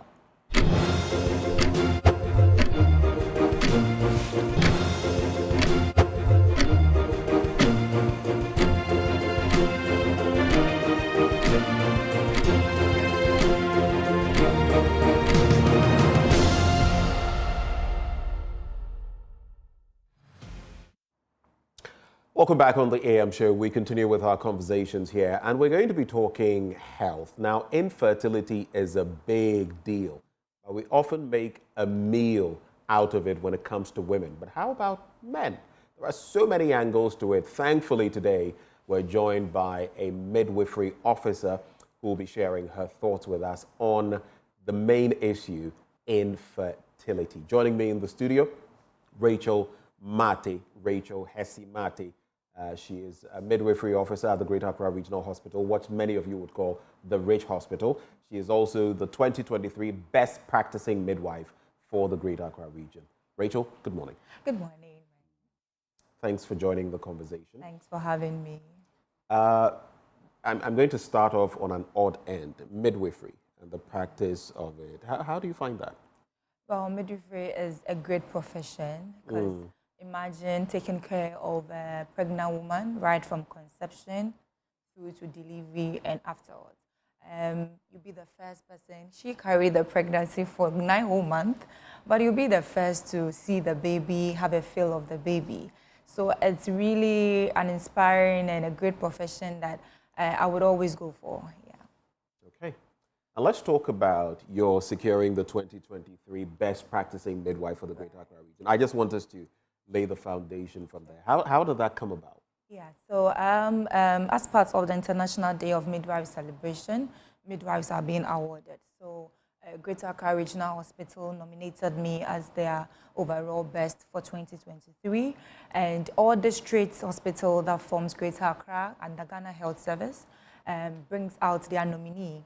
And then we go through a series of interview and a practical section. We also present our innovations over the year. What have you done that is out of the box? What have you done that has improved maternal health? And after that process, one person is picked for each region and then is awarded as the best. Yes. I see. And since that time, you've been on this drive having your annual health conferences, right? I'm so much into education when it comes to midwifery because I feel that our mothers need the education, and when they get the education, there are lots of complications with maternal and child health that can't be avoided. So I go on most media platforms to give health talk. And on the year of 2023, I decided to do to the public annual health talk, pick out the problems that keeps coming to me each and every time, and then let's talk about it. Invite the women, the men, everybody in their reproductive period to come and listen. So this year is the 3rd year we are doing this, and it's been great so far. We've tackled fibroids and menstrual disorders in the previous years, and I've had women come to remove their fibroids and some conceiving afterwards, and it's been great so far. This year we want to look at infertility. All right, so let's even just take a look at what infertility is. What is it? Right. So when we talk of infertility, is when a man and a woman or couple have had regular, unprotected sex for 12 months or a year without conception. Yeah, so if they go a stretch of 1 year, regular, unprotected sex without conception, we can't diagnose them of infertility. And then further investigation will be done, whether it's from the woman or it's from the man, and then we take it up from there. I know with the men, sometimes you would look at oligospermia, azoospermia, and all of those things, whether there's enough sperm, the quality of the sperm, the fluid, and all that. Or maybe even the absence of it. Which are all health-related issues, right? Yes. But let's start with, let's start with the women. What are some of the conditions that usually cause infertility? Right. So with women, both men and women, the reproductive system is hormonally controlled. So let's talk about menstrual disorders. In our early ages, there are some people who don't have regular menstrual flow or don't even know their cycle or don't even know when they are ovulating. You'll be surprised if I should gather maybe 10 women, about 8 of them don't know when they are ovulating. Yeah. So with the menstrual disorder is also a problem, number one cause of infertility that needs to be looked at. And also what we call the fibroids, which is worrying a lot of our mothers. And a case that we delivered not quite long ago had issue with infertility. So she came in, we did a series of tests and scan and realized that there is a fibroid. And where the fibroid is situated, of course, will not allow conception. So the management that was given together, pregnancy, right? Together with my obstetrician, is to first take out the fibroids and then give the uterus some time to recover. That is the womb. Then we allow her to try conception. And we did that. She got pregnant and we delivered via cesarean section because of the previous surgery we had, which is the myomectomy, removal of the fibroid. And she has delivered. So fibroid, depending on where it's situated, you may have women also having fibroids, but it may be outside the pedunculated, maybe out of the uterus or the womb. So it won't impede the space. Yes, so it wouldn't affect the conception or the growth. But if there's a case where it's affecting, or it will, just like I always use this description with a pear, okay, where you buy avocado pear, where the seed is, let's imagine that's the shape of the womb actually, and that's where the baby will be growing. But this time around, there's a fibroid growing inside of the pear. Of course, a baby cannot see that. There are other causes relating to mothers, like the polycystic ovarian syndrome, and other causes which we want to dive and talk about on Saturday. All right. How about the men, very briefly? What are some of the common issues you see? The common that we receive is the low sperm count. Low sperm count. Yes, it's the common that happens. So most of them are put on medications, and then it boosts the quantity and then the quality of it. Yeah. Let's talk about the health conference, daytime. Who are those who are going to be speaking, and who can attend, basically? Yeah, it's for all, both men and women.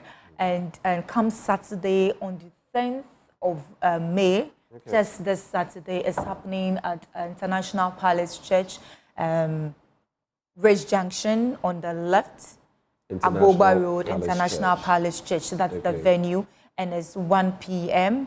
And sharp, you should be seated by 12:01. We are starting, and the speaker, my good self, and Dr. Gifty Ingiza, head of Ops and Gynae Midway, and who has specialized in this area, is coming to help us dive. You see, the government is doing its part with education, but as a health worker, thought it wise to also do this initiative just to help improve maternal health, and this year is to create the awareness of the causes of infertility, because it's worrying our mothers. You see, the men suffer in silence, but our women travel miles to seek consultation, but this is absolutely free.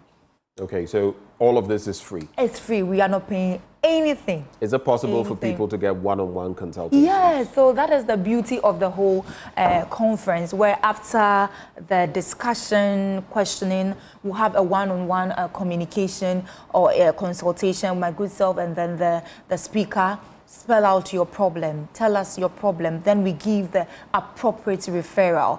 Is it something that is we can handle immediately and teach you how to do, or is something that requires that we refer you to the appropriate hospital? We do that, do a follow-up, and then we look at the outcome, so that our subsequent talk will be beneficial to all.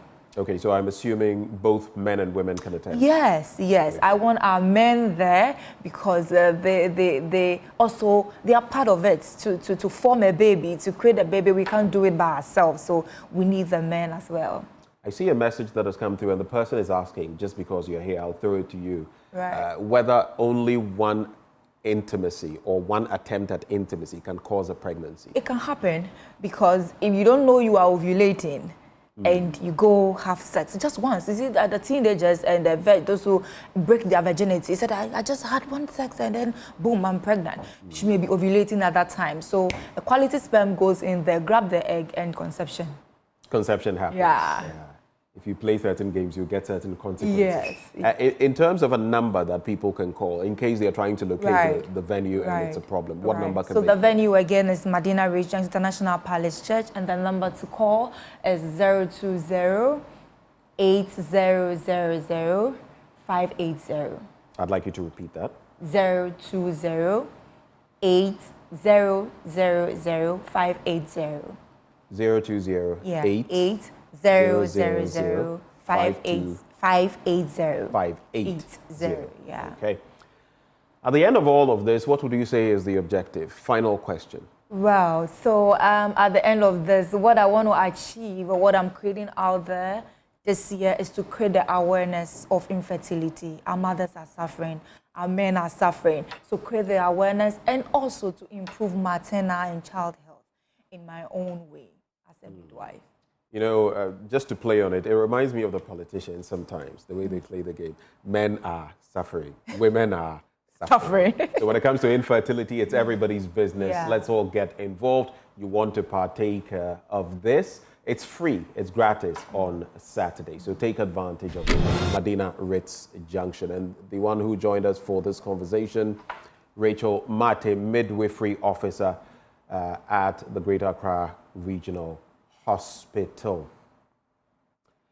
Before we take that breather, are you ready to dream, dare, and deliver in the world of IT? Look no further than the Jackson Institute of Technology, the only NIT authorized training center in Ghana.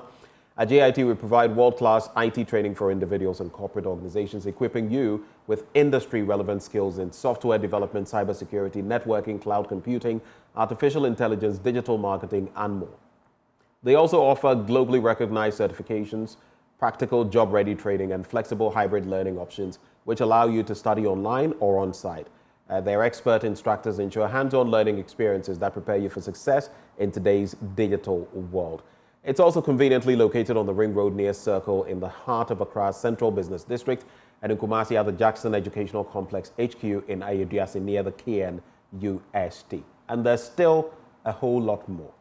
They provide easy access for students and corporate clients They have a state-of-the-art auditorium which is available for corporate events, seminars, and training sessions. All you have to do, call or WhatsApp them on 0596 996 037 or 0596 996 038 or 0552 714 635.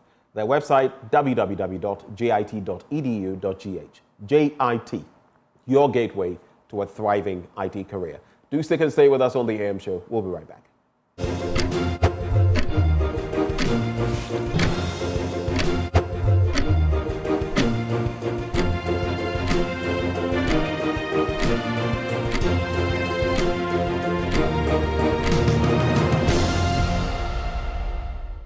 Welcome back. You're still watching the AM show on Joy News. Now let's talk about the environmental education and lifelong learning. And for the very first time, the Pan-African Center for Climate Policy is bringing that conference, the third global conference on environmental education and lifelong learning, to Ghana.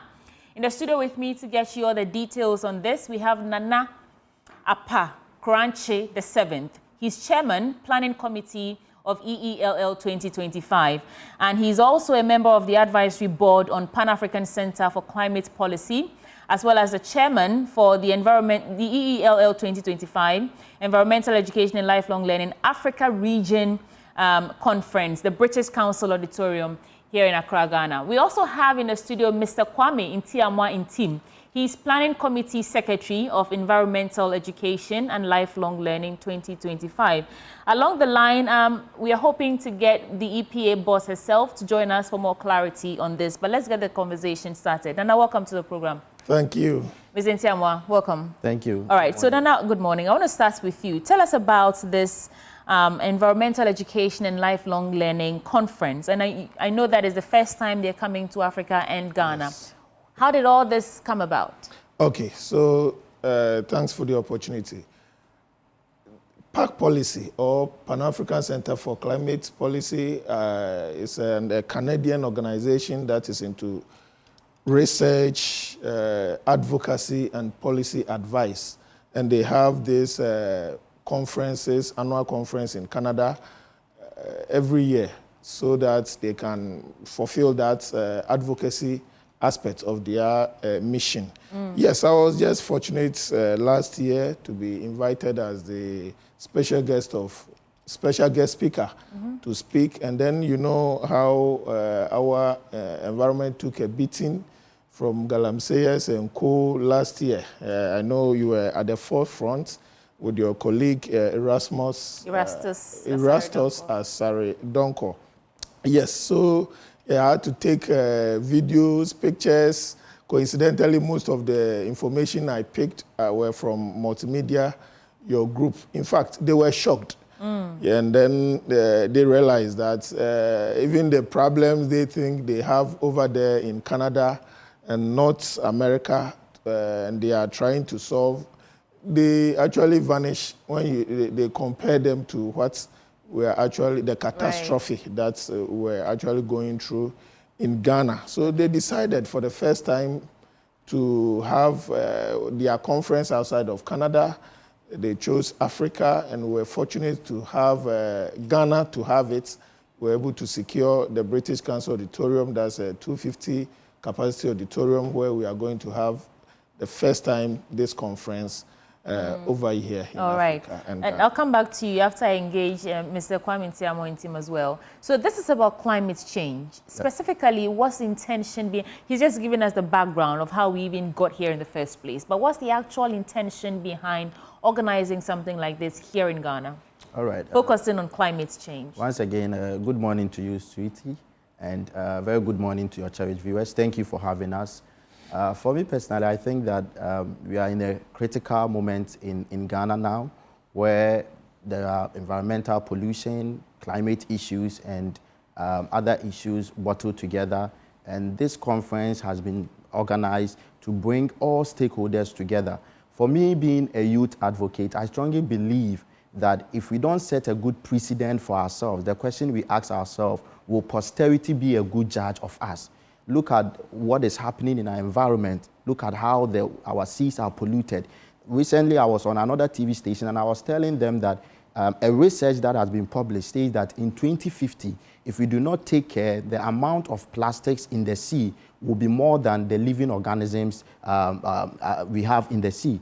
And so it means that we need to come together, rally together, so that we solve these issues. And these issues can be solved when all stakeholders come together. There are more than 2,000 peer-reviewed articles on how to control the environment, how to protect the environment. Yeah. But when it comes to the implementation side, it's lost. We don't have the policymakers to implement some of these findings that researchers have putting out. This is why this conference. Let me take it up from there. I'll come back to you. Okay. So, Nana, is this about proffering solutions? Because you're already you're chairman, right, or member of the advisory board on Pan-Africa Center for Climate Policy. Is it about proffering solutions? Is it about policy development? Or is it about enforcement of these policies? What's the core value here? Okay, we do all, except that we do not have the power to do the enforcement. We are into research, we are into advocacy, like the conference we are coming to have, and then we do policy advice. So we are fortunate in Ghana, we have the EPA, Environmental Protection Authority, partnering us. And then we also have the Ministry of Lands and Natural Resources also partnering us. So in this case, these are the main policy makers. Okay. So it gives us the opportunity to, influence their policies and then also join in the advocacy to ensure that it's not just the government issue to solve, but it's everybody's issue. If you go to the market to shop, there were times when you go with the baskets to go and then do your shopping, and everything will go into the basket. You cover it with some cloth, neat cloth. You come home with absolutely zero waste. We're talking about plastics now. Plastics now. Yeah. But for now, we go empty-handed. Everything is in a different polythene. So you come home with about 30 polythene bags. So yes, the fact is we need the government to set the policy because yes, we also have realized that bottling companies now are moving away from reusable glass bottles. They are moving to single-use plastic bottles. So they are contributing to it. So in that aspect, we need the policymakers to come in. When it comes to Galamsey, we need something like a gold board that is here to control the activities of small scale. So we have to applaud the government for the good things they are doing, but also advise the general public that there are things that the government cannot do everything. So chiefs, the general public, we must all get involved. So this environmental education and lifelong learning conference, it's about advocacy, it's about proffering solutions and influencing policy or policy direction. Advice. Yes. Okay. All right. I see that. As a young person who's on board this wonderful initiative and program, Mr. Intiamwa. Yes. In terms of how we approach those 3 R's, reuse, recycle, and reduce, how would you say we're doing as a country? In terms of plastic, the plastic menace. Well, recently I was talking to a colleague of mine, and we were discussing about unemployment issues. And I said, this is a good avenue for people to get employment, where people can recycle some of these plastics for other things. A lot of young people are not looking at that because at the end of the day, they don't have the resources or the capital to do these things. So I think that this conference, in a way, is to empower young people to have the capacity to do some of these things. Back on campus, I have one medical friend who has started this recycling, and they have placed equipment on campus where plastics can be recycled. And so I think that the youth should understand that if we don't protect the environment and these things now, posterity will judge us. Right. And in the future, it will come to hit us boldly and so bad. So we need to rally together. So gentlemen, hold on for me in the studio. Let me jump on Zoom right now because we have the CEO of the Environmental Protection Authority joining us for more on this. Professor Nanama Brown-Kluche, thank you for joining the conversation. Thank you. It's good to see you. So tell us, what's the cardinal value of this environmental education and lifelong learning conference that we're fortunate for the first time is coming to the country? Yes, thank you. And let me greet your viewers. Greetings from Cape Town, where I'm here joining Oh. the Global Forum on Climate Change. We are focusing on solar radiation modification. That's another conversation altogether. Yeah. Yes, Environmental Protection Authority is partnering the Pan-African policy group to come up with this conference in Ghana. The focus, as you said, is on environmental education and lifelong learning. We, from the EPA, we are happy to be part of this program because, our mandate is to protect the environment. As a country, we need to have a lot of education on our environmental issues. We need to be sensitive to the environment. So this is yet another platform that will help us to do the education to Ghanaians. So we are encouraging all Ghanaians to register to be part of the conference, to come and learn. One is knowing the issues about the environment. The other is working on our attitude towards the environment. And this conference brings both of these that we want to do as EPA to the fore. So every Ghanaian is invited to register. It's free, as Nana said, and you come to learn. Yes. All right. And right before I let you go, Prof, we had a conversation about a month or two back where you mentioned that Ghana will start phasing out the use of plastics like people are doing in other parts of the world, especially in the airports and the rest. Any timelines? Are we working with some timelines here? Yes, thank you. I'm not able to say or talk about the timelines now, but the earlier, the better. A lot will have to go into it. We made an attempt in the past, but we failed because we didn't provide alternatives to packaging and alternatives to, let's say, water, drinking water. So what EPA is doing now is engaging plastic producers and packaging of plastics. What we want to ban is a single-use plastic. So we are engaging the plastic producers, encouraging them to look for alternative packaging materials. We have met and done programs with small-scale producers of alternatives to plastic materials.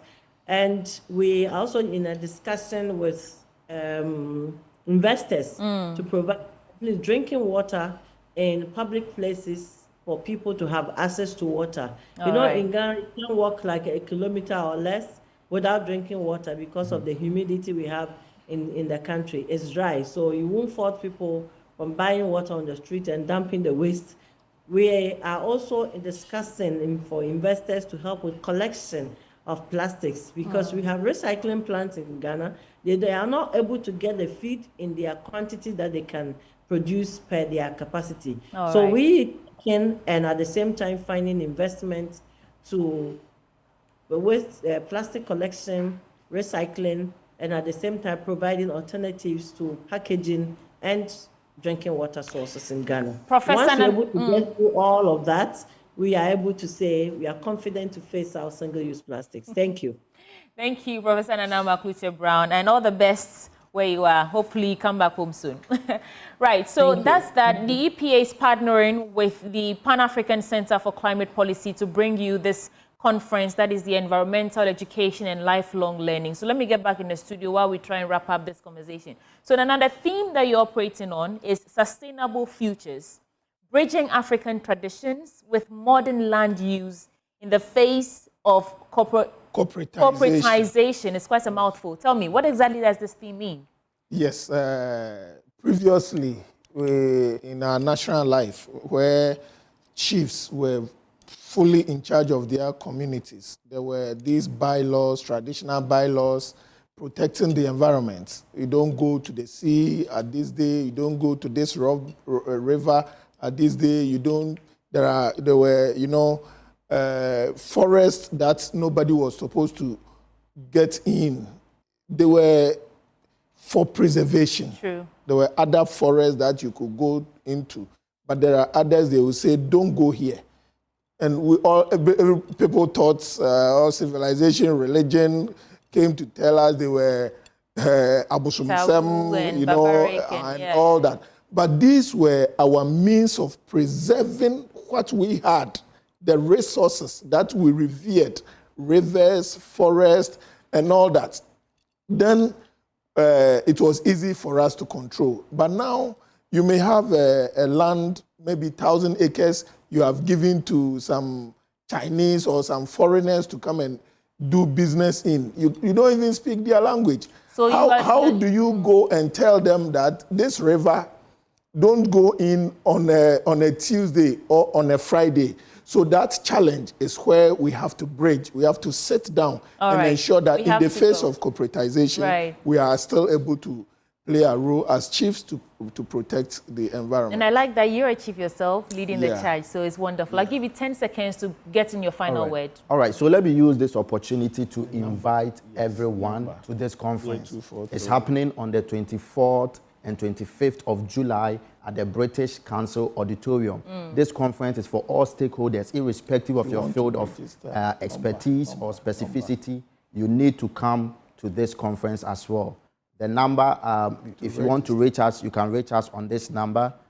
0243-212-828. We encourage people to register on our website, but to get to our website, you send us a message on WhatsApp. That is 0243-212-828. All right. 0243-212-828. Okay, so there you have it on your screen. It's on their screen, yes, so so quickly if take you a reach out screenshot. to us, take a shot of it right now on your screen so that you can reach out to them for more details to register and attend this conference. Unfortunately, that's our time. We have to go. Those who join me in the conversation in the studio, Nana Apakranche, the 7th, he's chairman, Planning Committee of Environmental Education and Lifelong Learning Conference 2025, happening on the 17th of June 2025, right here in Accra, British Council Auditorium. And we also have Mr. Kwame Ntiamointim, Planning Committee Secretary, Environmental Education and Lifelong Learning 2025. Of course, we spoke to the EPA boss herself, Professor Nana Brown-Kluche. And that's it for the AM show this morning, sponsored by Waylead Properties, providing quality housing at affordable cost with flexible payment option. Now, today is a Thursday, and so, of course, we're leaving you with Ghana Grows Changing Narratives, brought to you by MasterCard Foundation in collaboration with Springboard Roadshow Foundation. My name is Sweetie Abochi, and I did this with Benjamin Akapo. We'll be back on your screens tomorrow.